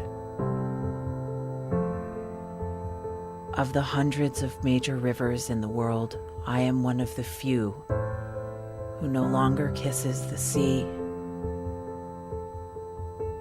Battles to harness my soul have been won and lost. Use me wisely, and I will sustain you. Use me like you have, and I will break. My name is Red. The Grand River Red. The American Nile. The Canyon Maker. I am the Colorado River. And I am the most endangered river in America.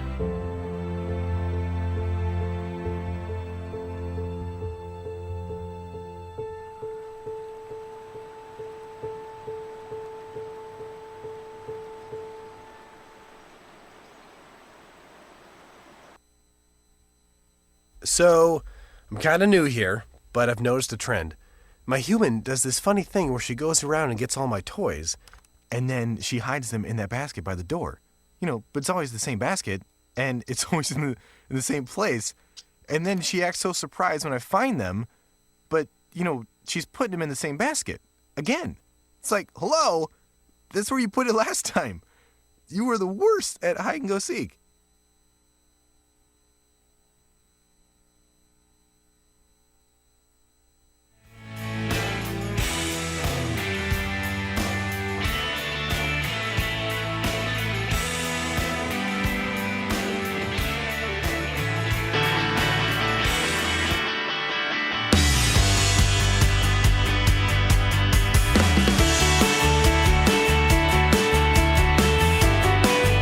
Like politics? Then like The Bill Press Show on Facebook.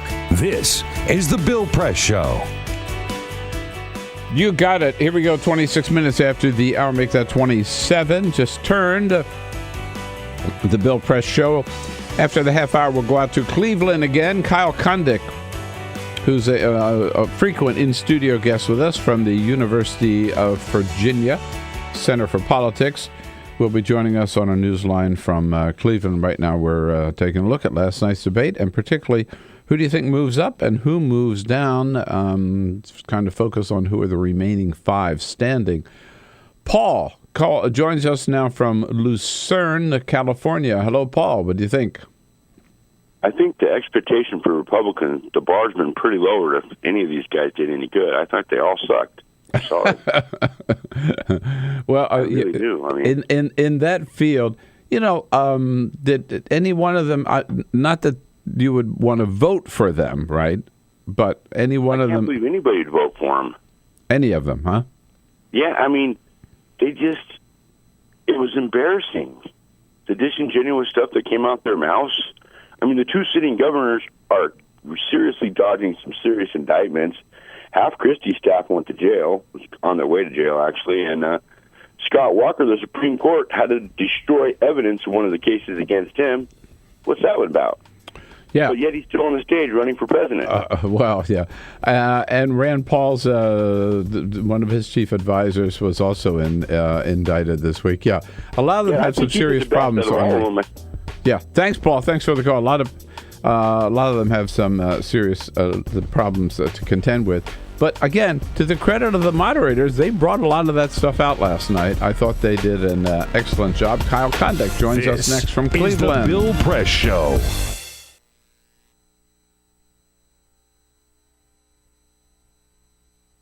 The average text takes your eyes off the road for nearly 5 seconds. At highway speeds, that's enough time to travel the length of a football field. Stop the texts. Stop the wrecks. Before now, it's been difficult for criminals like us to know which states have loose gun laws. How would a criminal like me know which states permit me to carry loaded guns in their amusement parks, golf courses, or beaches? I have some violent friends. We all wear leather jackets and scream at women. And we want to find out which states we can buy and sell guns easily. CrimAdvisor.com. That's the site to find out where it's easiest for felons and fugitives to buy, carry, and even traffic guns. That's why I love Arizona, where I can go see the beautiful Grand Canyon and carry a loaded gun without even having to get a background check. You would fail that background check. I'm sure of it. Now, what about a road trip? What states can I go to fill my trunk with guns and take it back home for my even more dangerous friends? CrimAdvisor has a list for that. That's so unreasonable. Our traffickers' top 10. Nevada. What happens in Vegas may have to stay in Vegas, but your guns don't. Bring them over to California and sell them. The market up there is hungry for guns. I understand that CrimAdvisor.com will tell me which states really cater to us criminals and creeps, but what about the states where we're not so welcome? The ones that don't get us? I don't even like saying the name of these states, but California, Connecticut, Maryland, and New York all have laws to keep guns out of the hands of people like us. I want to shoot California so bad. Boo, California. Boo, go home. Wow. CrimAdvisor.com has all this information? Sure does. CrimAdvisor.com. Plan your perfect getaway. Oh, like TripAdvisor. Oh.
So, same time next week? Well, of course. Put away a few bucks, feel like $1 million. For free tips to help you save, go to Feed the Pig. What the frack? What the frack? What the frack? What the frack? President Obama, are you fracking kidding me? Reopen the EPA studies in Texas, Wyoming, and Pennsylvania. Fracking pollutes our oceans. Fracking poisons our water. Fracking makes climate change worse. Fracking relies on toxic chemicals that cause cancer. Ban fracking now. Ban fracking now. Go on. Ban it. Ban fracking now. Please.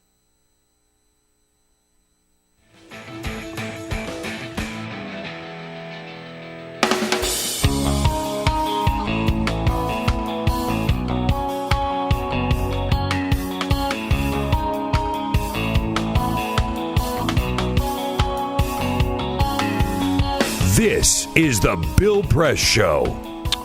33 minutes after the hour, here it is, the Bill Press Show, Friday, August 7. Live from Washington, D.C. and our studio on Capitol Hill, and brought to you today by the American Federation of Government Employees. The good men and women of AFGE under President J. David Cox. They are proud to work for America every day in all of our federal agencies across the board here in Washington and around the country. We salute them for their good work and thank them for their support of the program. All eyes on Cleveland last night, where we had the happy hour debate at 5, and the big show from 9 to 11. With a lot of fireworks. I got to tell you, certainly the most entertaining political debate I have ever seen. Kyle Kondik on the ground in Cleveland, good friend of ours. You see him often here in studio with us, managing director of Crystal Ball at the University of Virginia Center for Politics, joining us on our newsline from Cleveland this morning. Hello, Kyle. What a night, huh? Hey, Bill, how are you? I'm good. Yeah, I thought it was a very entertaining debate. I also really did not think that there was a clear winner or really a clear loser. It seems like, I saw the Frank Luntz focus group take it for what it is. That apparently the focus group didn't like Trump, and I think that most people, myself included, think that the Trump bubble will burst here at some point, and I don't know if it would shock anyone if the bubble bursts like right now. If that actually was this was a turning point for him and he goes away. But I don't think he was really a credible contender for the nomination anyway. But maybe that's not what happens. Maybe he continues to be strong in the polls, but amongst the actual the non-reality TV candidates, I didn't see an obvious winner or a loser. I will say that everyone seems to think that Carly Fiorina did really well in the kids table debate. Hypothetically, I guess she could maybe move into the CNN debate in September. But then you'd have to determine, who would fall out. I think it's someone would. I think it probably would be either Chris Christie or Rand Paul, who both engaged in kind of a memorable back and forth last night, but both of whom probably have been trending downward over the course of this campaign. Well, I would. Why wouldn't Ben Carson drop out? I kept wondering what he was doing on that stage last night, to tell the truth. And the same thing about Monday night. I was up in New Hampshire Monday night. With all the hype about Ben Carson, I've been pretty unimpressed. Yeah, I mean, look, I think that I think if you're probably looking for more, consistent substance, you're probably looking for a different candidate other than Carson or Trump. And, it's not surprising that the two guys who have not held public office before are the ones who probably have the vaguest answers on the public policy questions. I don't think Carson did anything last night that's going to harm him with the, maybe 6-7% of people who support him.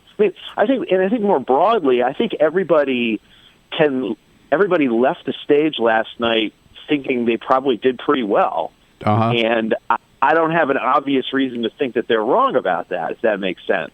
Now, again, Trump may be a different story. His campaign may blow up. This may be a bad moment for him. But, you look ahead and, this field is gigantic. There are too many candidates even for, to fill one debate. And then I thought there were too many candidates on the stage last night. Like, I think it was hard to make an impression. Right. Because, you don't have that long to speak. And then for some candidates, I felt like there was like a half hour passed before you got to talk again. A point which Ben Carson made public, right?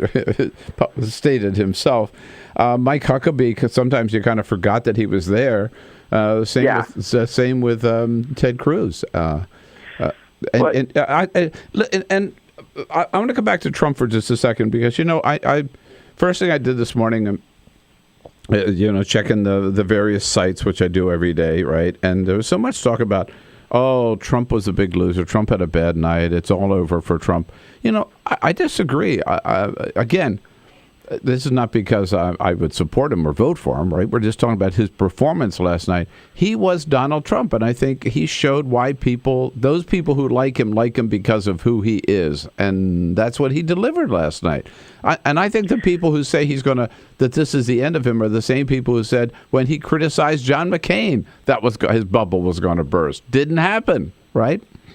Yeah, I'm pretty leery right now about making predictions about Trump falling out because I think it's going. He will eventually. We all agree he will eventually, right? But as for whether I agree with you, Bill. I don't know if last night was bad, and I think that there's this kind of like pitchfork anti-government, anti-Washington populism that Trump discusses in, I think, a kind of a vivid way. I think there's some people nodding their heads to some of the stuff. By the way, John Kasich I thought John Kasich handled that brilliantly last night when he said, "Let's, they were goading Kasich into attacking Trump, and Kasich didn't take the bait and he said, I think the lesson here is Donald Trump is tapping into something, and we ought to be listening to him." That was, talk about somebody who had a good night. I thought Kasich had a really good night. Yeah, I think we all thought, we all knew he was going to get asked the Medicaid question, and he got it. It was the first question asked of him. Of course, he expanded Medicaid in Ohio through the Affordable Care Act, which I think a lot of Republicans wouldn't like. He's given kind of cocky, defiant answers on the question in the past, talking about effectively how if you don't agree with John Kasich on Medicaid expansion, you're basically not a good Christian. Yeah. And he didn't do that at all. I thought his answer on Medicaid was pretty humble and pretty reasonable. And I don't know if Kasich had like a tremendous night, but at the same time, he's had a little bit of momentum in his campaign so far, and certainly nothing he did, would stunt that momentum. No, he was the last one in, and he was on the big stage. And also, I thought his answer on same-sex marriage was showing some differences with his own party and with everybody else on stage was a pretty bold moment. And you got to put that in the context of who he's trying to appeal to. Kasich's a New Hampshire candidate. The New Hampshire electorate is among the more moderate of any of the states in the Republican primary process. And I feel like if you're going after, the voter who is left of the center in the Republican Party, I think that answer is perfectly fine because there are a lot of Republicans now who are pretty comfortable with same-sex marriage, and I really think that trend's going to just continue. So let me tell you go ahead. The one, I think Santorum, Bobby Jindal, forget it. To me, they're in the same league as George Pataki and Jim Gilmore. But the one who's way up top that I keep waiting to see what the appeal is about Scott Walker. How would you rate? I'm not saying he had a bad night last night, but I don't think he stood out in any way. Give me your take on Scott Walker. It's funny you mentioned Walker because someone asked me about him after the debate last night, and I had a hard time coming up with an answer. And frankly, I have a hard time coming up with an answer for you, which I think tells me that I agree with what you just said. And I think he had a hard time. I think he had a hard time standing out. I don't think he was bad by any means. And also, let's take a step back here. This is the first debate. This is Walker's first really big important moment as a presidential candidate, and maybe just doing a mediocre job, if that's what he did, is good enough for this point. Scott Walker's probably the favorite in Iowa. He probably still is. I think he'd like to maybe stand out more as time goes on here, but if the objective is basically just don't shoot yourself in the foot in the first debate, certainly mission accomplished for him. And I would say all the other candidates, save maybe Trump. Yeah. And Rand Paul has had a bad couple of weeks. His star has sort of been fading. Did he turn that around last night, do you think?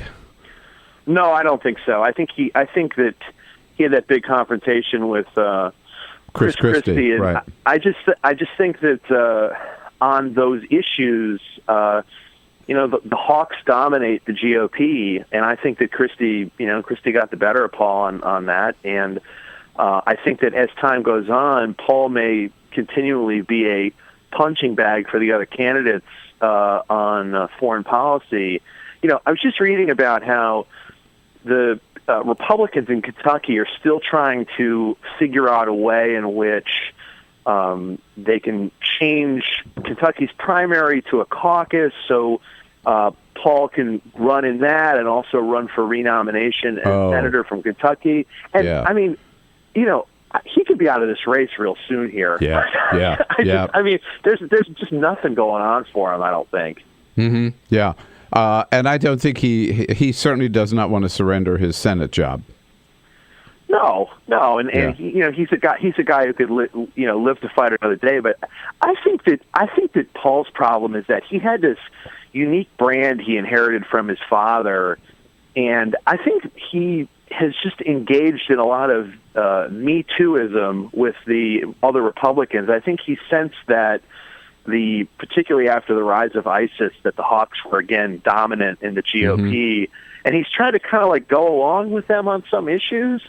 But the actual the foreign policy establishment in Washington hates him, and they're never going to support him. So why would he even bother trying to cater to those folks? He should try to cater to the actual the anti-war people in the GOP. Yeah. I just think that his brand has got very muddy. A little bit of it is trying, I think, to have it both ways, or to have all people love him, and right. That just doesn't work. All right, hey Kyle, what a great night! It really was. It was worth the price of admission. I'm jealous that you were on the ground out there and I wasn't, but it's so good of you to join us this morning. Appreciate it. All right. Yeah, it was a lot of fun, and thanks, Bill. We'll see you again soon in studio. Kyle Kondik, working with Larry Sabato down at the University of Virginia Center for Politics.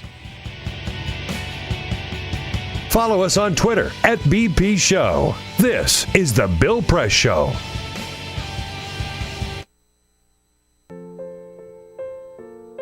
This is why you took a second job. While you taught yourself how to fix the plumbing. While you'll do whatever it takes to keep your home. And that is why we want to help. We are making home affordable, a free government resource that can make paying the mortgage easier. Call 888-995-HOPE today.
So, same time next week?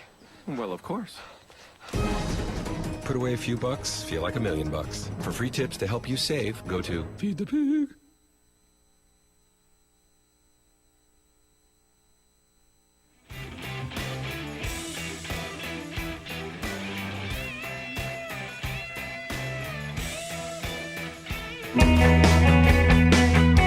Streaming live video right now at youtube.com/TawkrTV. That's TAWKR-TV. This is The Bill Press Show.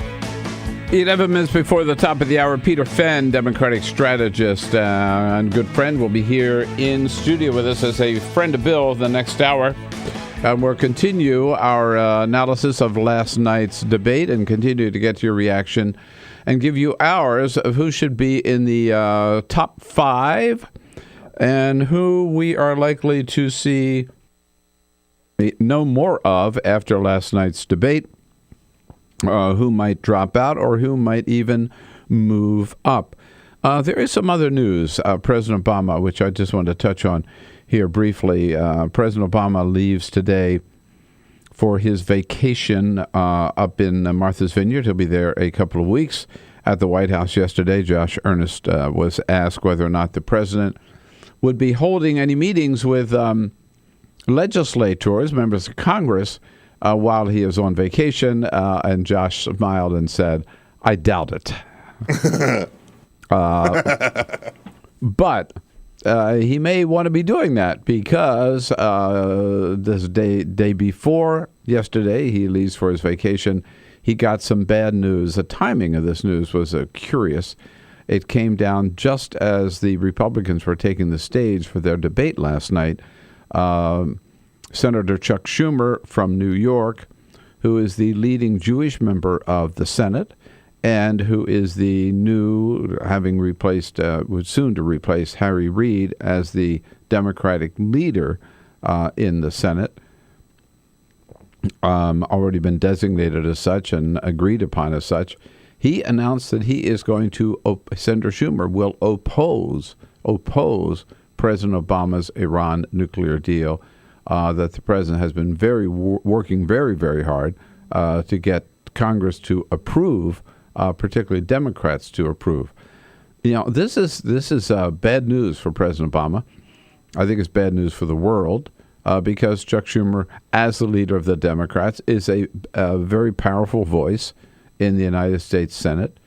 He could take some other Democrats with him, which means the president would not have a veto-proof majority in the Congress, and he's a strong voice. Strong voice will have a lot of influence. I also happen to think that he is wrong, dead wrong, for a couple of reasons. First of all, I think Schumer is wrong on the facts. He says he doesn't like this deal because 10 years from now, Iran will still be able to get a nuclear weapon. Hello? You forget the fact that for 10 years, they're not going to be able to build one. For 10 years, all their capacity to build one is gone, is taken away from them. You can't just walk away from that and say, oh, that's not long enough. Yeah, what's the alternative? The alternative is they'll start building one tomorrow. So, I mean, I think Schumer, had his head up his ass when he makes that argument. Secondly, I think he's wrong look, he's the Democratic leader of the Senate, or will be. This is his first opportunity to show some leadership. And what does Chuck Schumer do? He stabs the Democratic president of the United States in the back, stabs Barack Obama in the back, and he says, instead of standing with President Obama and giving diplomacy a chance and standing with world peace, I am going to stand with John Boehner and Mitch McConnell and Bibi Netanyahu. That's what Schumer is saying. I prefer to go with Boehner, McConnell, and Netanyahu rather than President Obama. You know what? As far as I'm concerned, if the Democrats in the Senate had any sense, they would say, fine, Chuck Schumer, that's what you want to do. You are not going to be our leader anymore. They should have picked Dick Durbin in the first place. They got lots of other opportunities. Pick Sherrod Brown. Dick Durbin is the one who deserves it. He's been Harry Reid's number 2 guy for the last 8 years, I guess. Give it to Dick Durbin. Take it away from Chuck Schumer. If he wants to get in bed with John Boehner and Mitch McConnell and Bibi Netanyahu, that's where he belongs. He does not belong as the Democratic leader of the Senate. Just my humble opinion. We'll be right back. This is the Bill Press Show.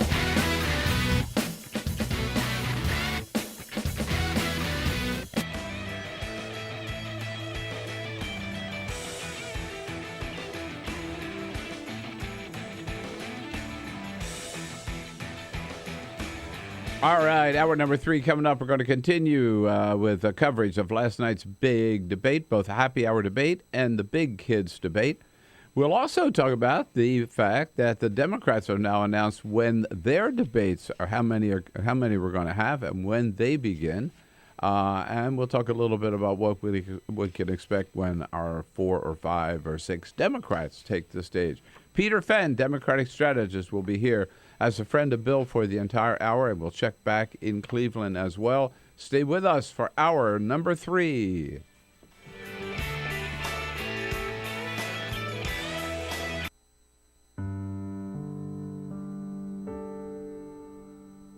A few years ago, plastic bag waste in our city came to a tipping point. It was clear we had a bag problem.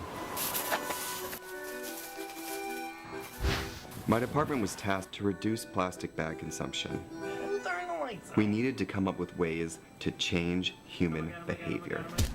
So we asked ourselves, would you like a bag? What do people really hate? Yep. Getting punched in the stomach. Preliminary studies showed that the consequences weren't severe enough to warrant behavioral change. Actually, can I get that double bagged? So we thought, what do people hate more than getting punched in the stomach? Kissing Helga. Hey, big boy. People didn't find her so offensive after all, so we had to get creative.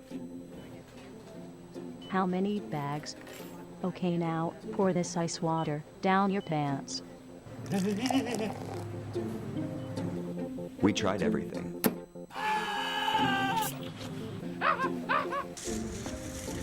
Eat this rat. Defuse this bomb. Even fighting your clone. After blowing through millions of dollars of government funds on research, I came up with a brilliant idea. Why don't we just charge 5 cents per bag? That's a stupid idea. Would you like a bag? Yes. 5 cents a bag. 5 cents? 5 cents? Do I still have the option of getting punched? Honestly, I don't know how everyone else missed it. Why don't you just get a reusable bag?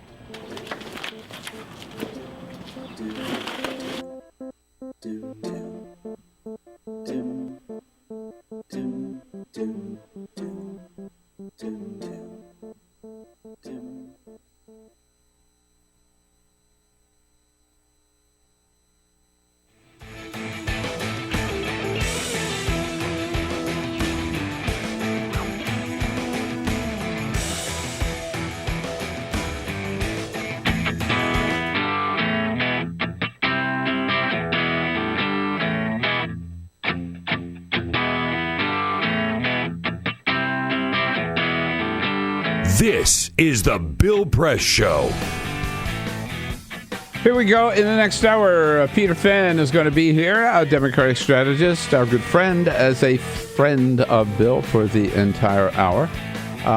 And we'll be joined by Eli Stockols from Politico out in Cleveland. Another visit to Cleveland here in the Bill Press Show. President Obama gets his daily briefing with the vice president today, and then he goes off to Martha's Vineyard for 2 weeks vacation. It's been rumored that he would hold a news conference today before he leaves, but it has not been announced yet. He held one a couple of weeks ago, so we may not see the president today before he takes off for Martha's Vineyard. We do have a scheduled news conference with Josh Earnest today, which they called at 1 o'clock. Maybe it'll be Barack Obama instead of Josh Earnest. Back with Peter Fen. More debate talk in the next hour. This is the Bill Press Show.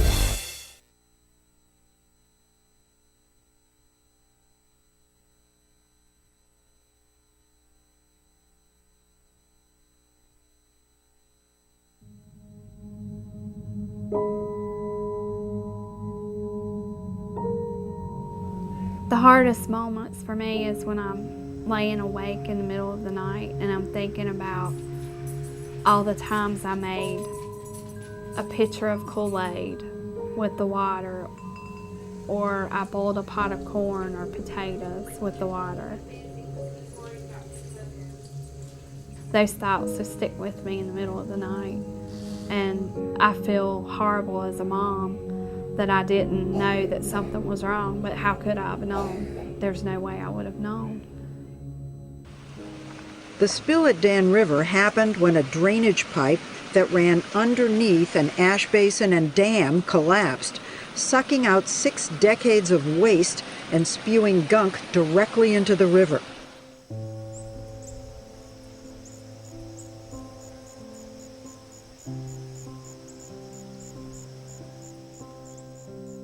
My husband and I just kind of looked at each other like, should we be concerned? We live right next to an ash pond, and this was coal ash spilling into the Dan River, and we learned at that point all of the toxins that were included in coal ash.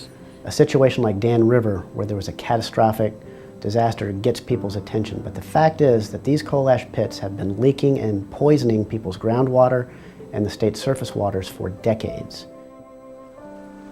Coal ash is the residue left behind after coal is burned in a coal-fired power plant. A large coal-fired power plant can burn 10 million tons of coal a year. When the organic matter in the coal is burned away, what's left behind are these trace minerals, things like arsenic, lead, mercury, selenium, and chromium. And these are highly concentrated. The coal ash can have concentrations of these contaminants that are 10 to 100 times greater than the level in the coals themselves. Coal ash pond number 1 is right behind my house, literally pretty much in my backyard. We were approached by a neighbor who was wanting to have their well tested, and we decided that maybe we should have ours tested as well. They found hexavalent chromium at 4.5 parts per billion. So in talking to the residents, we have discovered anecdotal evidence of an extraordinary number of cancers for this fairly small community. Some of us in the community got together. We started kind of talking about all the cancer that we've seen in some of our family friends in this community. I think we had somewhere in the neighborhood of around 70 names. So we had some help from our river keepers putting a map together, and it was a little shocking to see it. You know, I still have a hard time looking at it. Technically, EPA has not regulated coal ash as a hazardous waste, but it is undeniable that coal ash contains many, many hazardous substances that are hazardous, in fact, to people and the environment. And the only reason they have not been regulated as such is because of intense lobbying efforts by the coal industry and its allies. A lot of these chemicals are simple elements, but when you find them at the levels that they exist in around coal ash ponds, then you're starting to talk about cancer, brain tumors, you're talking about birth defects, developmental problems, neurotoxicity.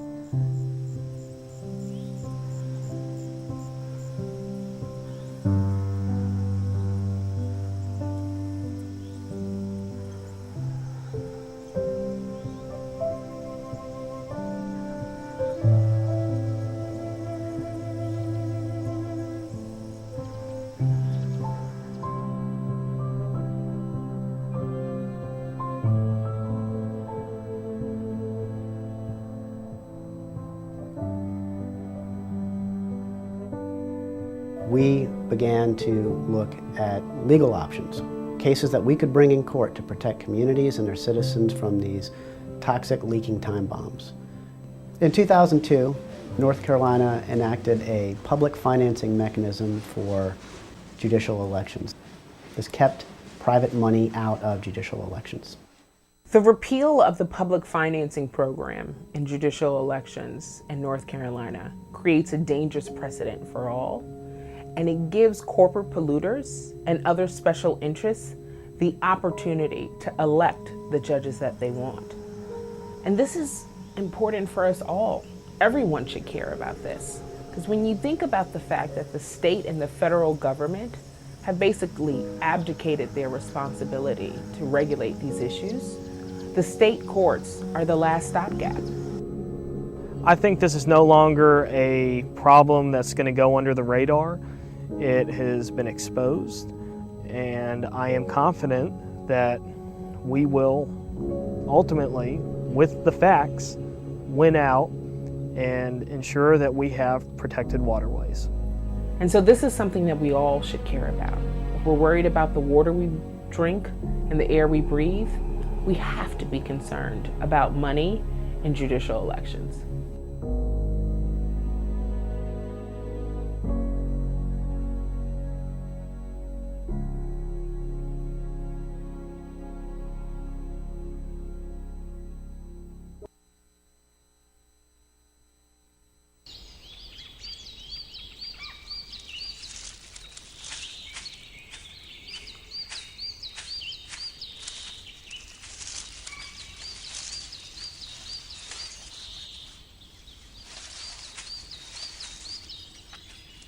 At Earth Justice, we defend the environment in the courtroom.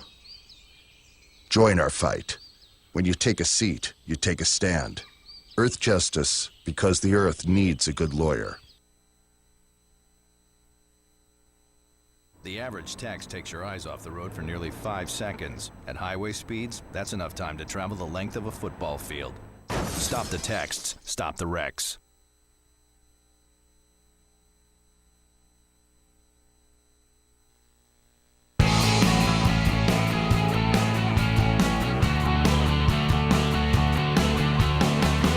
Broadcasting around the nation, on your radio, on your TV, and online. This is The Bill Press Show. It was a great night for television last night. The last night of the Jon Stewart show, the first night of the Donald Trump show. And you're going to see a lot more of that one. Hello, everybody. What do you say? Friday, August 7. Oh, man, what a night it was. The big debate out in Cleveland. We're talking all about it today and giving you a chance to pick your top 5, all right? There were too many people on stage last night. Next time, we're going to narrow it down to 5. Who do you think ought to be left standing among the 5? They could even be people from the kiddie debate who might want to move up, and from the big kids, the grown-up debate that you might want to knock off the stage. It's a lot of fun. It was a lot of fun to watch last night, a lot of fun to talk about this morning. That's why we're glad you are with us here on the Bill Press Show, live from Washington, D.C., our nation's capital. Here with you on your local progressive talk radio station and, of course, on Free Speech TV. And, there are not many people who are just gluttons for punishment the way I am, political junkies like me. But another one is certainly Peter Fen, Democratic strategist, who, like me, watched every minute of both debates last night. That's a scary thought, isn't it? That was like over 3 hours because they both ran long, right? Yeah. Of watching right-wingers right, on Fox News. Well, I had to have a couple beers during the period, I have to tell you. Oh, you had to? Yeah, I just had to. Just a couple, though, but still. Only way to get through, Only right? way to get through a debate like that. Yeah, I'm telling you. Well, Peter, good to have you in there. It's great to be here today. Bill. We don't have the entire team today. Lisa Murphy's out, but Peter Ogburn, of course, here, running the board and keeping things organized. Peter, hello. Hey. Yeah, I was with you, Peter. I had to have a couple drinks last night. Of course, I have to have a couple beers to get through this show. Right. The abuse that we take from Mr. Press. Yeah. That's all right. You get paid for it. Jamie Benson is out again today. He'll be back Monday. Ray Rogers has been filling in. I'm here again today to take your calls at 866-55-PRESS. And Cyprian Bolding, Back from Paris, back from Europe, on the job as our videographer today, and we thank him for that. You know, one guy, Peter, who didn't get, I just don't get, number one, and he didn't get a lot of airtime yesterday, was Scott Walker, governor of Wisconsin. He did get off one of the best lines of the evening, which is the only way you'd remember he was there last night, right. I think, when they were talking about cyber warfare and China and Russia. It's sad to think right now, but probably the Russian and Chinese government know more about Hillary Clinton's email server than do the members of the United States Congress. Clever. Right. Planned, but clever. You know he had that right. He had that in his right. quiver to use. He wanted to get it out. Yeah, he was pretty dull, really. And, everybody says this about him. It's kind of has that Midwest way. He's not flamboyant. But, there's a difference between not being flamboyant and being dull and boring. And also, here's a state that he's run into the ground. Here's a state where he's cut higher education, which people are furious about. Yeah. He promised all these things that were going to happen in terms of creating jobs. Hasn't happened. Listen, when everybody when they all bragged about how many jobs they created in their states, you know who's created these jobs? Let's start at the top. Why do we have those auto jobs back in Ohio? Hello, Barack Obama. I mean, it's like he didn't exist when it comes to this economy coming back. But Walker is still so popular in neighboring state. I'm telling you, I don't get it. I went up to Manchester, New Hampshire Monday for the big GOP forum, and one of the reasons I wanted to see Scott Walker. I'd never seen him before. I wanted to see him up close. I wanted to see what the magic of Scott Walker was, and I don't get it. And I'm watching last night. I still don't get it. But we will take this debate every way we can here in this final hour together with the help of Peter, of course, and then Eli Stockols from Politico will be joining us again from the ground in Cleveland. We'll jump right into it, but first, there is other news, and Peter is the full court press. Yes, indeed. Just a couple of other stories making news in Phoenix, Arizona. A group of about a dozen bounty hunters got a huge tip on a fugitive that police were looking for. They got a great tip via Facebook, so they went to the place that the tip said that the fugitive would be. They broke into the house. They raided the home. They got the guy that was inside, except it turns out the guy that was inside was not the fugitive. The person inside was Chief Joseph Yonner, police chief of the Phoenix Police Department. No. Oh, no, they busted They busted into a house that they were told that a fugitive was in, but it was actually the police chief. So they're not sure if they got pranked or if someone just had some bad info, but yeah, that's not good. Yeah. That's really bad. Maybe that unveils a inherent problem with the bounty program. Yeah, maybe. Facebook. We go to San Francisco, where a 3-story tall lamppost at the corner of Pine and Taylor snapped earlier this week. Fell down, landed on a nearby car. The driver was able to... I had a girlfriend who lived right on that corner. Is that right? Yeah. Yeah? Pine and Taylor. Well, this lamppost crushed a car, almost got the driver that was in the car. The driver was able to get out of the way. So now, yesterday, they announced what the problem was with this lamppost. This doesn't speak very highly of San Francisco, Bill. You're not going to like this. San Francisco Public Utilities Commission officials say that the reason that it fell was because of all the rust and corrosion at the base of the lamppost because of all of the urine that had been put on the lamppost over the years via dog or human. Oh, my God. Peeing on the lamppost, it corroded the metal, caused it to fall. Is that not just nasty? I don't know. You know Pine and Taylor better than I do. Busy corner. I'm not sure there are a lot of bars nearby, but that might explain it. They're not.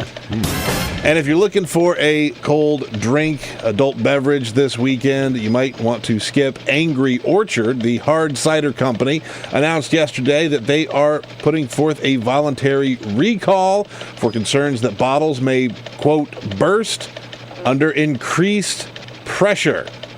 So if you have Angry Orchard hard cider in your refrigerator, you may want to take it back, and they will give you a new couple of bottles that don't burst. I never heard of it, so I don't have any in my fridge. There you go. You got it. Thank you, Peter. So, Peter Fen, there's so much to talk about for this debate, but one thing I've got to say is for those of us progressives or Democrats, it was fun to watch, but it was hard to watch in the sense that there are so many issues that we care about that never came up at all. Right. Do you notice? Minimum wage? Minimum wage, nothing. Not a question. Income inequality. Kids issues, education of young kids. No. Common Core, that was the, bouncing ball back and forth for a minute. Early childhood education, nothing. No. And, middle-class issues, really tough middle-class issues. Who's out there helping working families? This was the most top-down crowd I've ever seen. This is trickle-down on steroids with these folks. Nothing about income inequality. The phrase was never used. No. Nothing about climate change. Not a question about climate change. Environment, nothing on the And only one question at all about police-community relations that went to Scott Walker, and he blew it. He didn't even get it. He didn't have a clue. Yeah. No, I think the one thing that is so clear to me, Bill, the more we watch the unfolding of this 2016 race, is how right wing these people are. Even Marco Rubio, when they were talking to him about abortion, he was backing away from rape and incest as an exception. I'm thinking, what? Yeah. These guys they would make Ronald Reagan not only blush, but they'd make him appear to be a raving liberal in this environment. Ted Cruz is off the reservation totally. And, and proud of it. And proud of it, totally proud of it. Yeah. But, Paul Krugman has a really good piece in today's Times, which is, which everybody's saying, boy, what a crazy guy Donald Trump is. His point is, hey, it's the whole field. It isn't just Donald Trump that's out there. They are all out there. Bush was sort of milquetoast, but he did his best to outright wing everybody else. The only guy that showed it to me any kind of courage or backbone in his answers was John Kasich. I mean, here was a guy, at least he was honest about Medicaid and about helping people and showed some kind of compassion for folks who were hurting in the country. The rest of them talk about, everything's so terrible in America thanks to Barack Obama and Hillary Clinton, which is all crap. I want to ask you more about Donald Trump, but since you raised John Kasich, I thought John Kasich had he proved that to me that he deserved to be on stage with the grown-ups. Right. And he showed why he is a serious candidate, I think, and a little different. I had asked him this question about Medicaid up in New Hampshire, and last night he gave a really, I think, very strong and credible answer to why he chose to do that and all the good things he's doing with it as a governor in Ohio. And then when he was asked about same-sex marriage, he has been very outspoken against it. But he said basically last night, but that's my position. But the court has ruled, and I accept the ruling of the court. And to ask about his own daughter, here's Kasich's response. Look, I'm going to love my daughters. I'm going to love them no matter what they do. Because you know what? God gives me unconditional love. I'm going to give it to my family and my friends and the people around me. Now, listen to the applause of the crowd. Now, he's in Cleveland, but a hometown crowd. But still, what a change. Yeah, for the Republican Party. Last debate in 2011, when the gay serviceman asked the same question. Remember that, September 2011, a gay soldier, by video on the CNN debate, asked the question. Listen to the crowd response there. In 2010, when I was deployed to Iraq, I had to lie about who I was because I'm a gay soldier, and I didn't want to lose my job. My question is, under one of your presidencies, do you intend to circumvent the progress that's been made for gay and lesbian soldiers in the military? Yeah. Whew. Yeah, the boos were unbelievable in that audience. Yeah.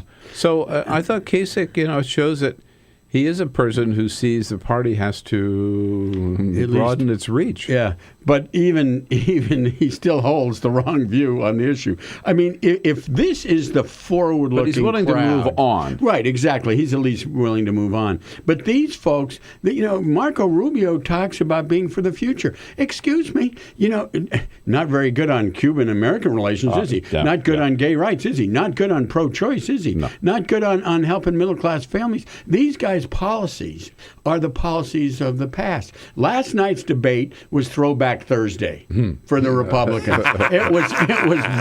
It was a debate which showed their true colors on where they stand on issues. All right. Now, everybody said this is up to Trump. Trump's going to rise or fall. And most of the commentariat this morning seemed to think that Trump had a really bad night and it's all over for Trump based on his performance last night. I have to tell you, I disagree. How about you? I totally disagree with that. I mean, everybody's ready to write Trump's obituary. I think how many times have they done so already? I think ultimately the guy is not sustainable. I agree. I mean, he may be an independent candidate. He may not. I don't think he gets the Republican nomination at some point he's going to go away. But look, this guy has and is increasing his following. There are folks out there who say, yeah, okay, you use this salty language about women. I don't like it very much. But, I agree. Political correct, and you're Donald Trump, and you can say what you want. And, I think these guys, Kasich again had it right. He said he's touched a nerve, right? And he has touched a nerve. The question is, will somebody come up against him and actually show themselves to be a stronger candidate? But did he make a mistake in saying that he might still run as an independent? Absolutely not. This guy is an independent-minded guy. Look. The one thing that the other guys... That was absolutely necessary and brilliant of him to do. Oh, I thought so. And I thought it was brilliant of the questioners. To be honest, I hate to say this about the Fox questioners, but they were well organized. Those were good, tough questions. Maybe not as substantive on the issues that you and I want to talk about. No, they were. But this made for a really interesting debate. Look, they were excellent. I usually begin to nod off about 10:30 in these kind of debates. I wasn't doing any nodding off. No. Megyn Kelly, Chris Wallace, Brett Baer, they did an excellent job. And you know what? Their questions, they were tough. You said tough. They were brutal. Some of them were brutal. Brutal. And what I thought was that they asked questions that nobody else could ask. If John King or Wolf Blitzer or somebody on CNN had asked those same questions, they would have been attacked as being the liberal media. And they got away with it, and they did a great job. Well, and it's interesting because, my wife said to me right off, she says, I think Roger Ailes is trying to get Donald Trump here. I mean, from the get-go. And a lot of his stuff was tough. But, I don't think that hurt him. I mean, if this were namby-pamby, who's more substantive on issues, Trump would have been in trouble. This is his milieu. He loves this back and forth. Absolutely. This is The Apprentice, on Fox News. That's what this is. Absolutely. Peter Fen here on last night's debate. Let's hear from you. Who's still standing or who should be still standing, and who drops out? Who are we never going to hear from again? 866-55-PRESS. This is the Bill Press Show.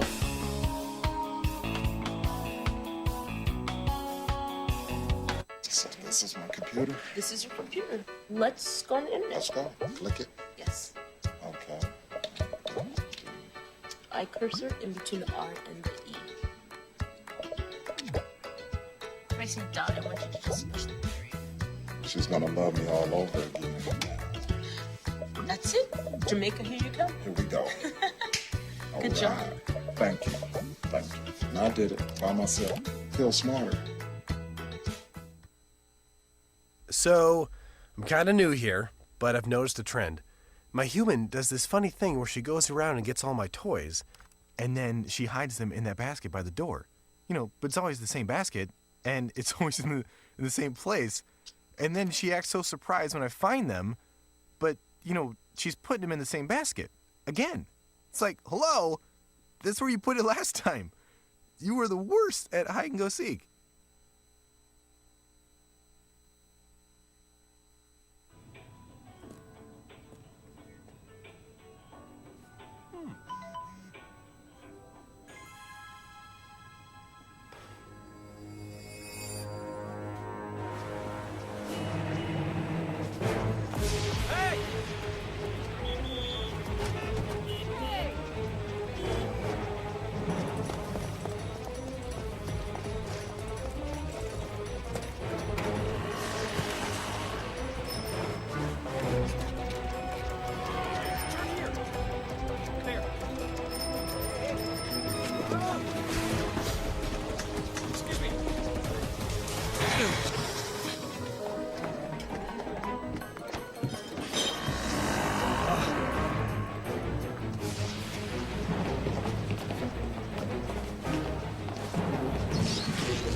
So, same time next week? Well, of course. Put away a few bucks, feel like $1 million. For free tips to help you save, go to Feed the Pig.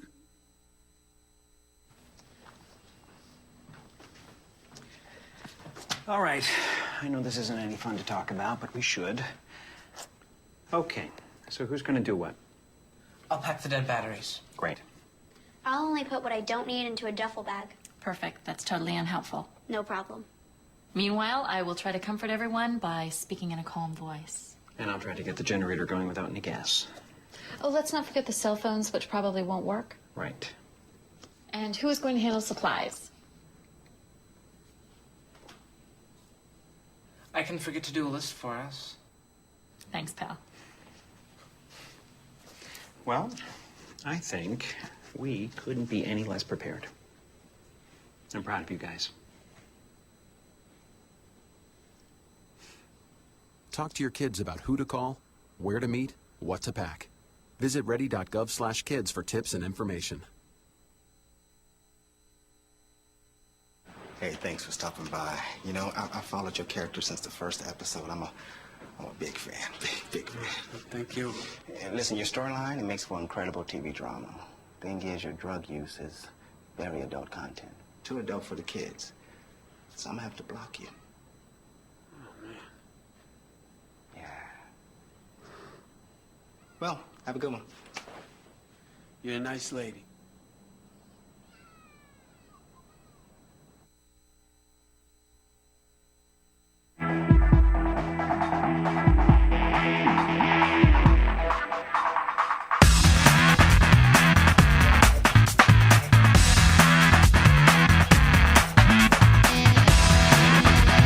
Hi, this is Congressman Steve Israel, and I want to wish Bill Press a happy 10th anniversary. All right, Congressman. Thank you, Congressman Steve Israel. Great guy, doing a great job. Wrote a funny novel this year. I don't know if you haven't read it. Read it. Yeah, Good, huh? very good. We're here with Peter Fen, Democratic strategist, talking about the big winners and big losers last night, I guess. And Sam weighs in from out in Chicago on WCPT. Hello, Sam. Hi, Bill. Thanks for having me on. Yeah, what do you think? What? Definitely watching it last night from a progressive standpoint. I think, Kasich and Christie seem to be the more moderates in the group, and I mean, I don't know if that'll keep them from getting the nomination. But, it could. Probably. But especially, I like the gay marriage question to Kasich. I thought he handled that beautifully. I did too. Good for, and give him a lot of kudos for that. Yeah. Yeah. But, definitely Walker for me was on the bottom along with Huckabee. I mean, Huckabee's out of touch, which is almost comical. And, Walker, I mean, he was a statue. He was a stick. And then, what he's done in Wisconsin is almost borderline illegal. So, he should be hopefully the lowest in the polls sometime soon. Right. I certainly agree with you on Walker. And also, contrast what Huckabee said about gays in the military with what Kasich said about same-sex marriage. I mean, one showed some compassion and also some growth, and Huckabee just said, you can't use the military for social experiments. That's what they said about blacks in the military, right, 50 years ago. Well, So, Sam, thanks for calling. He's one of the most intolerant so-called Christians out there. He's nasty. He's vitriolic, and then he throws in a little humor, which is not funny in my book. But he's dead meat. I agree with the caller. He's I think Huckabee is, and I think Rick Santorum is. And I got to tell you, we'll talk about this on the other side. We're going to be joined right now by Eli Stockols from Politico in Cleveland, Peter. He's out there the morning after. We'll talk to him coming up next. This is the Bill Press Show.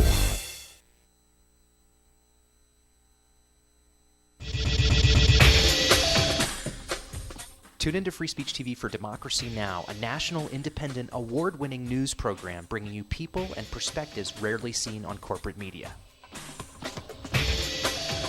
Grunt work. Love it, hate it, useful, not useful. Necessary. Our social entrepreneurs are people who have been on the front lines of social change. I've learned so much from talking with them. This is Cafe Impact, and I'm Jonathan Lewis. I will say that I think is a challenge for anyone, especially the new workforce as they come in, is the ability to accept grunt work with grace.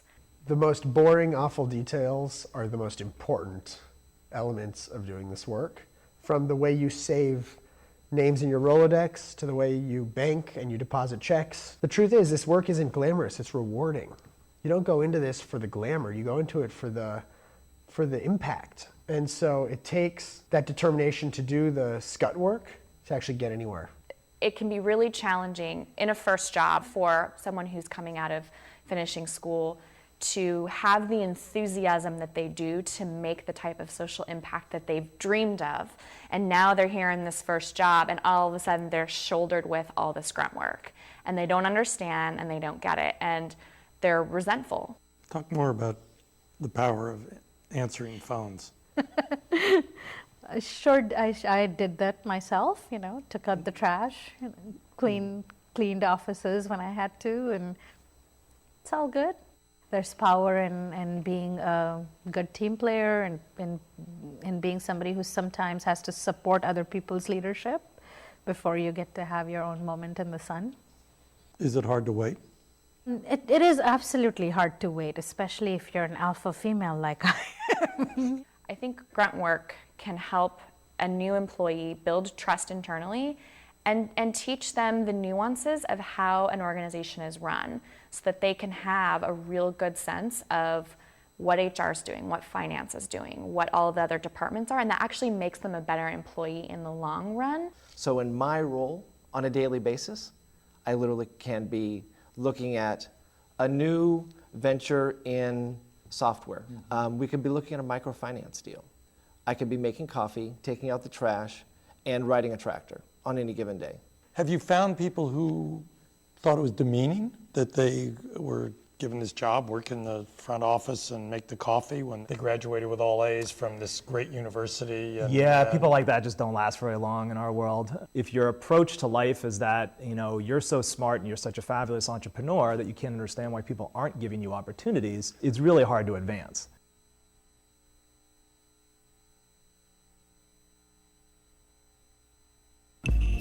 Tune in to Gay USA with hosts Ann Northrup and Andy Hum for in-depth coverage of lesbian, gay, bisexual, and transgender news. Watch Gay USA every week, only on Free Speech TV.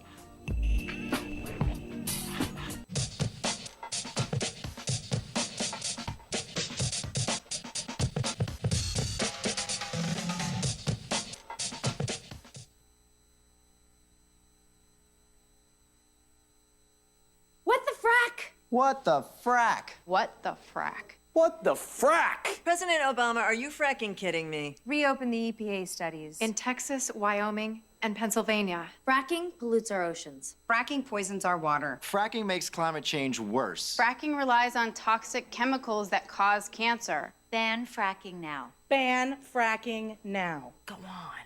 Ban it. Ban fracking now. Please.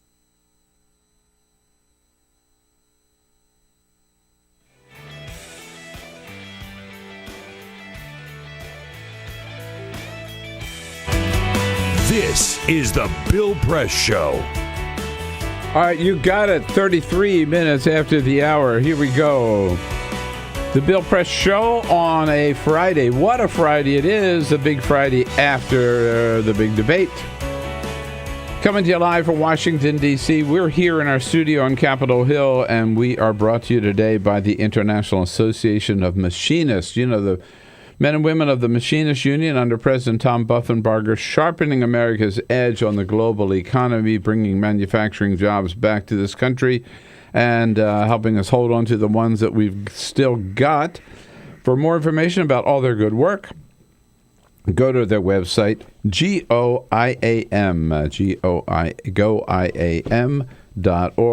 Peter Fen here with us, Democratic strategist. We're talking about last night's debate and who did well, who did not, and who ends up being the final five. Peter Fen here. Peter, before we get to that final five question, you and I were talking about Donald Trump.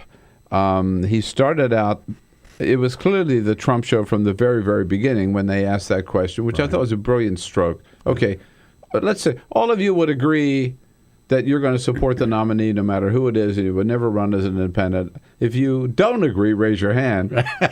One hand goes up. One hand goes up. That just got a great start to the evening. But I thought another Trump moment was when he was asked about why you were writing all these checks to Democrats, which he's been criticized for. Politicians, Republican and Democrat. And Donald Trump basically said, I wrote them for very one reason, because I was buying them, basically. Right. And he didn't back down. Here he goes. You explained away those donations saying you did that to get business-related favors. And you said recently, quote, when you give, they do whatever the hell you want them to do. If I ask them, if I need them, most of the people on this stage I've given to, just so you understand. A lot of money. Not me. That was Not me. But you're welcome to give me a check, Donald, if you'd like. Many of them. Actually, to be clear, he supported Charlie Crist. Not much. Hey, Charlie, but I have... Donald, if you end your campaign, I hope you will give to me. Good. Okay. Sounds good. Sounds good to me, Governor. They're all begging for money. That's right. They got their hands out. Yeah. Okay. I got a campaign you give to me. The thing about Trump on that was he was just blunt and honest and straight up. Hey, why do I do this? I do this. I'm an influence guy, and I got things that I need done. I'm a businessman. And this is what you do. And then he said the system sucks. He says, I don't like this system. It's no good. It's rotten. We got to change it. Which, that's where the American people are, too. So, totally. He didn't down.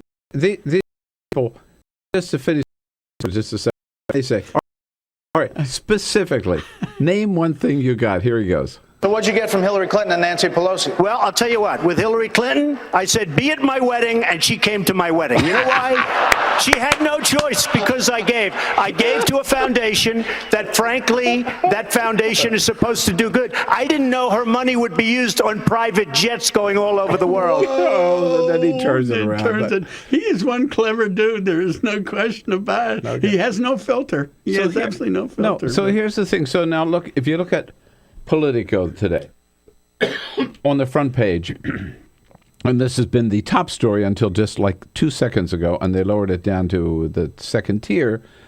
Headline, GOP insiders, Trump is the biggest loser. So they take this poll about these people who live here and work here, Republicans, staffers, inside the Beltway, inside the bubble, and all of them are saying Trump was the biggest loser. That just shows they don't get it. Well, A, they don't get it, but B, Bill, this is BS. They don't want Trump. They're scared of Trump. They're nervous that he'll lose in a general election. They're nervous that he'd run as an independent.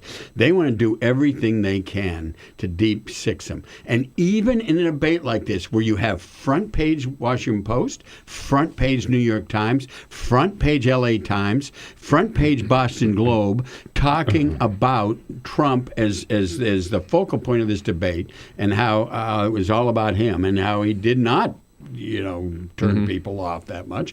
Then the insiders say, oh, yeah, he's a big turnoff. They misread it. And again, Kasich kind of had it right. He said, look, giving Trump credit, he struck a nerve. I mean, it was smart politics for Kasich, too, because he was saying, I get where folks are coming from. And I'm not even sure, though, to your point, I'm not sure that these Republican insiders get where people are coming from in this country. No, I don't think they do. I think they're the income inequality, they don't even know what that means. Mm-hmm. Right. Totally out of touch. So I want to go back to this list of the five, which I'm sort of obsessed with. But see if you and I could agree. First of all, I would say definitely among the top five, if we get there. Trump, for now, Trump is still there, right? Correct. Okay. Jeb Bush still there? Got to be, I'm afraid.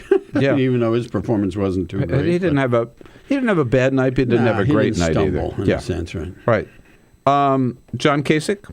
I would put him there just because, there again, I hate to give advice to the Republicans because I think he might be our toughest opponent. I thought, But he's a serious player. I thought he rated, he helped himself a lot last night, right? Right. Now, then it gets a little tricky, okay?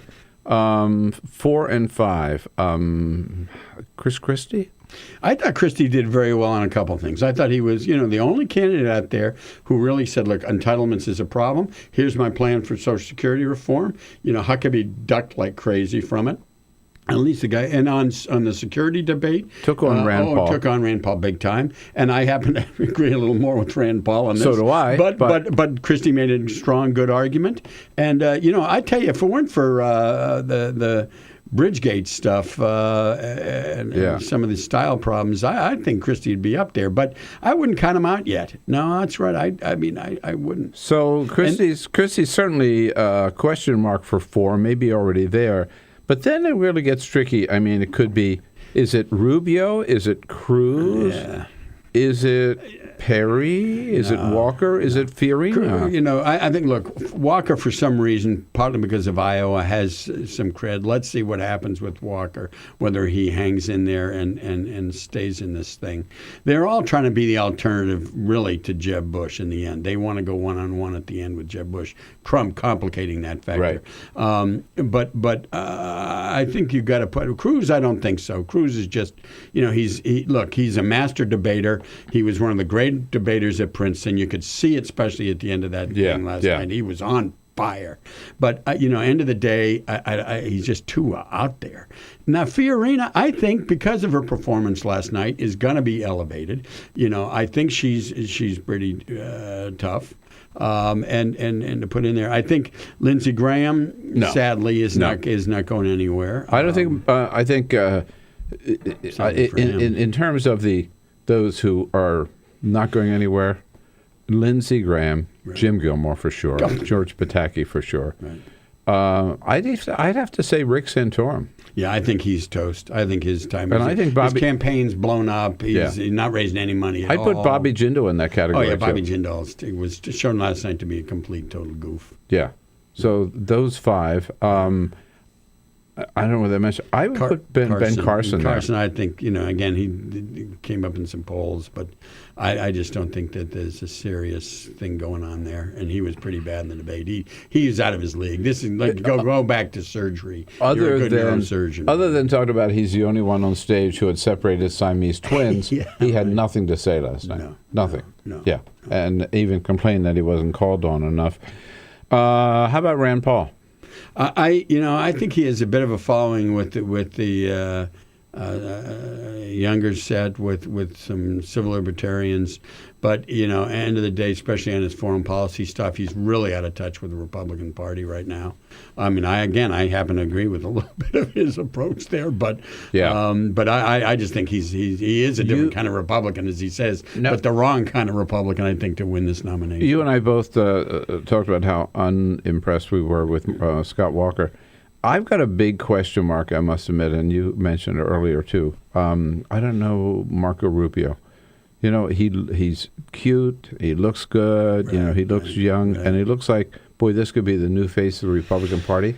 Yeah. And then his ideas are so old, and he really doesn't say anything. No. I mean, to me, no, he doesn't say anything, and I don't think he says anything to most Republicans either. He just looks good. This is all hat, no cattle. I mean, this is the kind of, as they used to say in Texas, this is the kind of guy that you invest, you look at he has had one piece of legislation passed in the Senate since he's been there, go through Congress. I mean, the guy is not a serious legislator. He's not a serious guy up there. A lot of people said, look, pal, you want to be a national leader, wait till the next time. And, he's up or out, and I think he's out. But his daddy was a bartender. We were all born as poor black children in that crowd, right? I mean, I got tired of this. And, Donald Trump, his best line should have been, I was born in a log cabin, and I think I've done great. I got tired of hearing what their daddies have done. Who cares? I know. All right. All right, we got some job numbers coming up when we come back. And also the big announcement yesterday, almost got lost. We have to talk about that, Peter. That the Democrats have announced their debate schedule coming up. Yeah, there are 2 parties left, and there are also some Democrats who are running for president. Right. When we come back, the Bill Press Show rolls on. This is the Bill Press Show.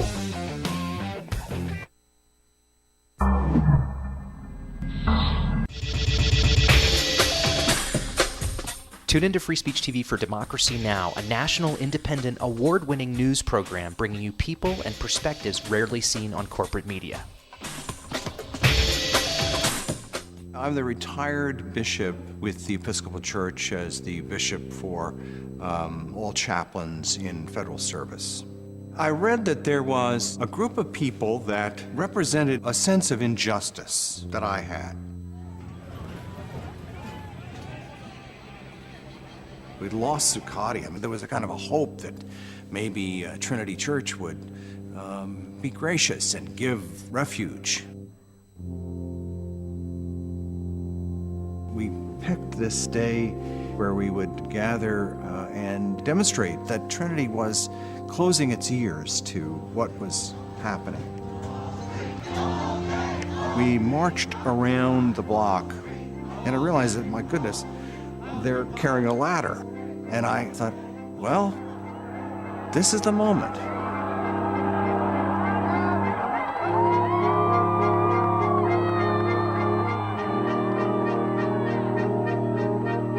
You could feel a spiritual presence. You could feel a certain something.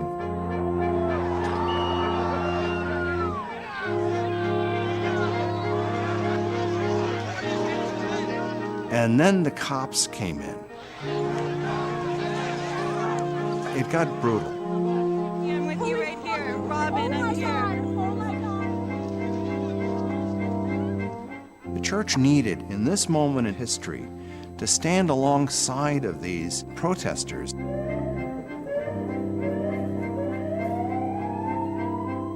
truth of Christ is found in the pews, is found in the institutional church, but it is also found in the streets. It's found in the honesty and the integrity, the insistence of people that you find in Occupy Wall Street.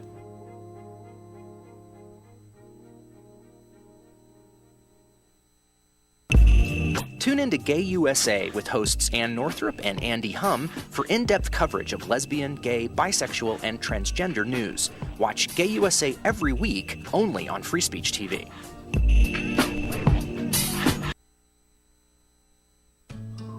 You wouldn't let money just blow out of your house. So when your AC or heater is on, make sure the doors, windows, and fireplace flue are shut tight. If you're headed out, turn down the AC or lower the heat by 10 degrees. And always keep your water heater set at 120. A little bit of common sense goes a long way. Get more great tips at energysaver.gov.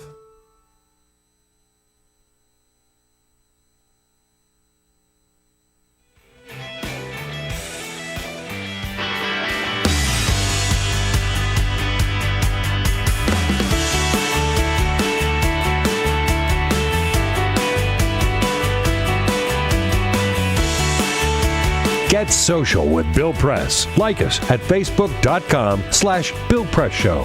This is The Bill Press Show. 12 minutes before the top of the hour, we spent almost as much time talking about the Republican debate last night as they spent debating. The two of them together, both debates. Peter Fen here with us as a Democratic strategist. So, Peter, I want to ask you about a couple of other things. First of all, the job numbers for the month of July are just out. Breaking news here, the month of July, 215,000 new private sector jobs. And the unemployment rate holding steady at 5.3%. I don't know how many months in a row this is of over 200,000 jobs, but 30 months at least, I think. Yeah, I mean, it's, we're the 200,000 number is really a good number to stay with. And do you want more? Do you want salaries going up? Absolutely. But for these guys last night to be talking about their little states, how bad things are. It's right. like you're right. Yeah. Come on, folks. Look. It's true. We have still a long way to go, but boy, things have really, really improved. I don't know how many millions of jobs, new private sector jobs, this makes under President Obama, but millions and millions. So those are good numbers. The president can go off to Martha's Vineyard feeling good about that. After surviving the two debates last night, Democrats have announced that the first primary debate for the Democratic candidates is going to be October 13 in Nevada, the first of 6. How many are the Republicans having? I forget now. They're not having 25 like they did last time. I think it's maybe 10 or 12 or so. I was going to say 11, 12. Yeah. But only are 6 for Democrats. Is that enough? Oh, yeah, I think that's plenty. Martin O'Malley's complaining, saying it doesn't give those of us not as famous as Hillary enough of a chance. Right. Well, that's always a complaint. But no, I think that's absolutely fine. Yeah. And it gives folks a chance to get the issues out. And I think, it's going to be good for all the candidates. I think, Bernie Sanders has drawn big crowds out there. His poll numbers in New Hampshire especially are pretty good. He's raising some money. I think the problem O'Malley has is that his fundraising is pretty anemic. Mm-hmm. And he's not getting the kind of juice in Iowa or New Hampshire that he hoped. By the way, it's interesting where they decide to hold these debates. The Republicans holding their first debate in Cleveland because Ohio is such a critical state, and that's where the convention is going to be. The first Democratic debate, October 13, will be held in Las Vegas, or at least in Nevada. Must be in Las Vegas. I don't know where else they would hold it. I would think. They're not going to the Bunny Ranch. No, I was going to say not the Bunny Ranch. Well, that might be the other most entertaining debate we'd ever seen. My top last night. Well, that could be right. I think they endorsed Trump, didn't they? So I want to come back. So you touched on Bernie Sanders. I want to ask you what you think. I mean, you're still in the polls. Hillary Clinton is way out in front, presumptive nominee. Last night, she's the only one that anybody ever talked about. Right. Among the Democrats, but Bernie Sanders is still he's coming up in the polls. He's within the margin of error with her in New Hampshire. Correct. And this weekend, yet another big weekend in Portland, Oregon, Seattle, Washington, and Los Angeles. This is the contrast with the Republican debate last night, Bill. I mean, he talks about practically nothing but income inequality, the struggling middle class, the problems that folks have had, not getting raises. Jobs, minimum wage, right. climate change. And there was not any discussion last night about increasing the minimum wage, not one word out of these folks. There was no discussion about income inequality, and all they talked about was repealing Dodd-Frank. They didn't talk about going after the banks. They didn't talk about holding people accountable. They didn't talk about the rich getting richer and the poor getting poorer and the middle class getting poorer. I mean, this is his message, and this is also Hillary's message too.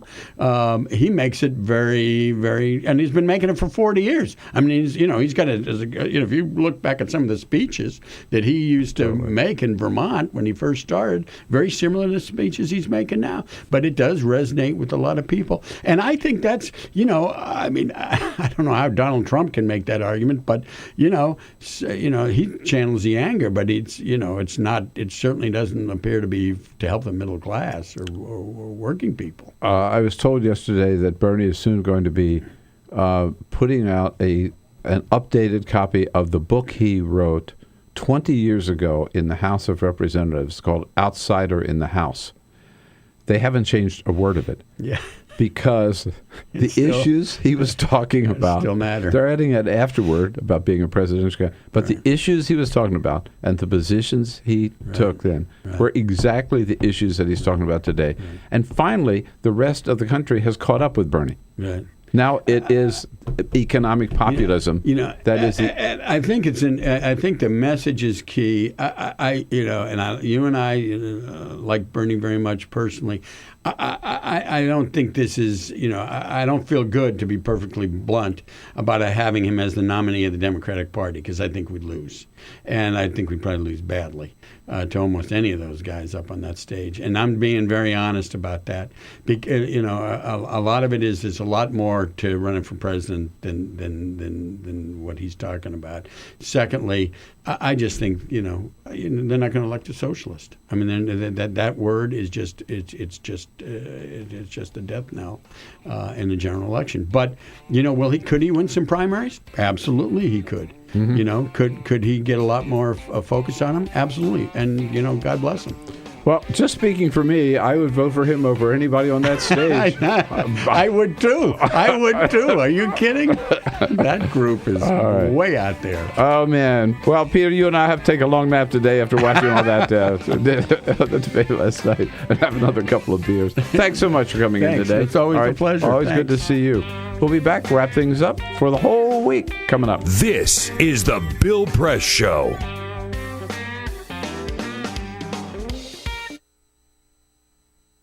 It is possible to read the history of this country as one long struggle to extend the liberties established in our Constitution to everyone in America. In other words, who, according to our laws and culture, gets to be considered a person? The law creates legal personhood, and movements create law and change culture. So, how have the courts passed laws to shape our culture? That history goes way back before Citizens United. 1819, Dartmouth College versus Woodward, Supreme Court case, turned a corporate charter from a government-granted charter to a contract. This ruling gave corporations standing within the Constitution. 1886, Santa Clara County versus Southern Pacific Railroad. Though the court did not rule on corporate personhood, the decision was subsequently cited as a precedent to hold that a private corporation is entitled to the same 14th Amendment rights of due process and equal protection as human beings. This makes it impossible for us to make laws that treat local businesses any differently than giant multinational corporations, even if their business practices are deemed to be harmful to workers, the environment and communities, or if they have a history of violating the law. Hale versus Henkel, 1906. The court granted corporations the Fourth Amendment search and seizure protection. Dodge versus Ford Motor Company, 1919. The Michigan Supreme Court says the business corporation is organized and carried on primarily for the profit of the stockholders. Stockholder primacy is established. The purpose of the corporation, according to the court, is no longer to serve the public good, as it had been. It is now to maximize profit for shareholders above all else. Pennsylvania Coal Company versus Mahon, 1922. Corporations get the Fifth Amendment takings clause, meaning if you pass a regulation that impacts a corporation's ability to make a profit, that is deemed a taking, and they can sue for the right to future profits lost. This creates a chilling effect, and local and state governments become much more hesitant to pass laws in the public interest for fear that corporations can claim loss of potential profits that cities and states will be on the hook to pay. Buckley versus Vallejo, 1976. The Supreme Court rules that spending money to influence elections is protected under the First Amendment, in effect saying that money is speech. Citizens United versus Federal Election Commission, 2010. Today, the Supreme Court of Chief Justice John Roberts declared that because of the alchemy of its 19th century predecessors in deciding that corporations had all the rights of people, any restrictions on how these corporate beings spend their money on political advertising are unconstitutional. The court's ruling threatens to undermine the integrity of elected institutions across the nation. It's a rejection of the common sense of the American people.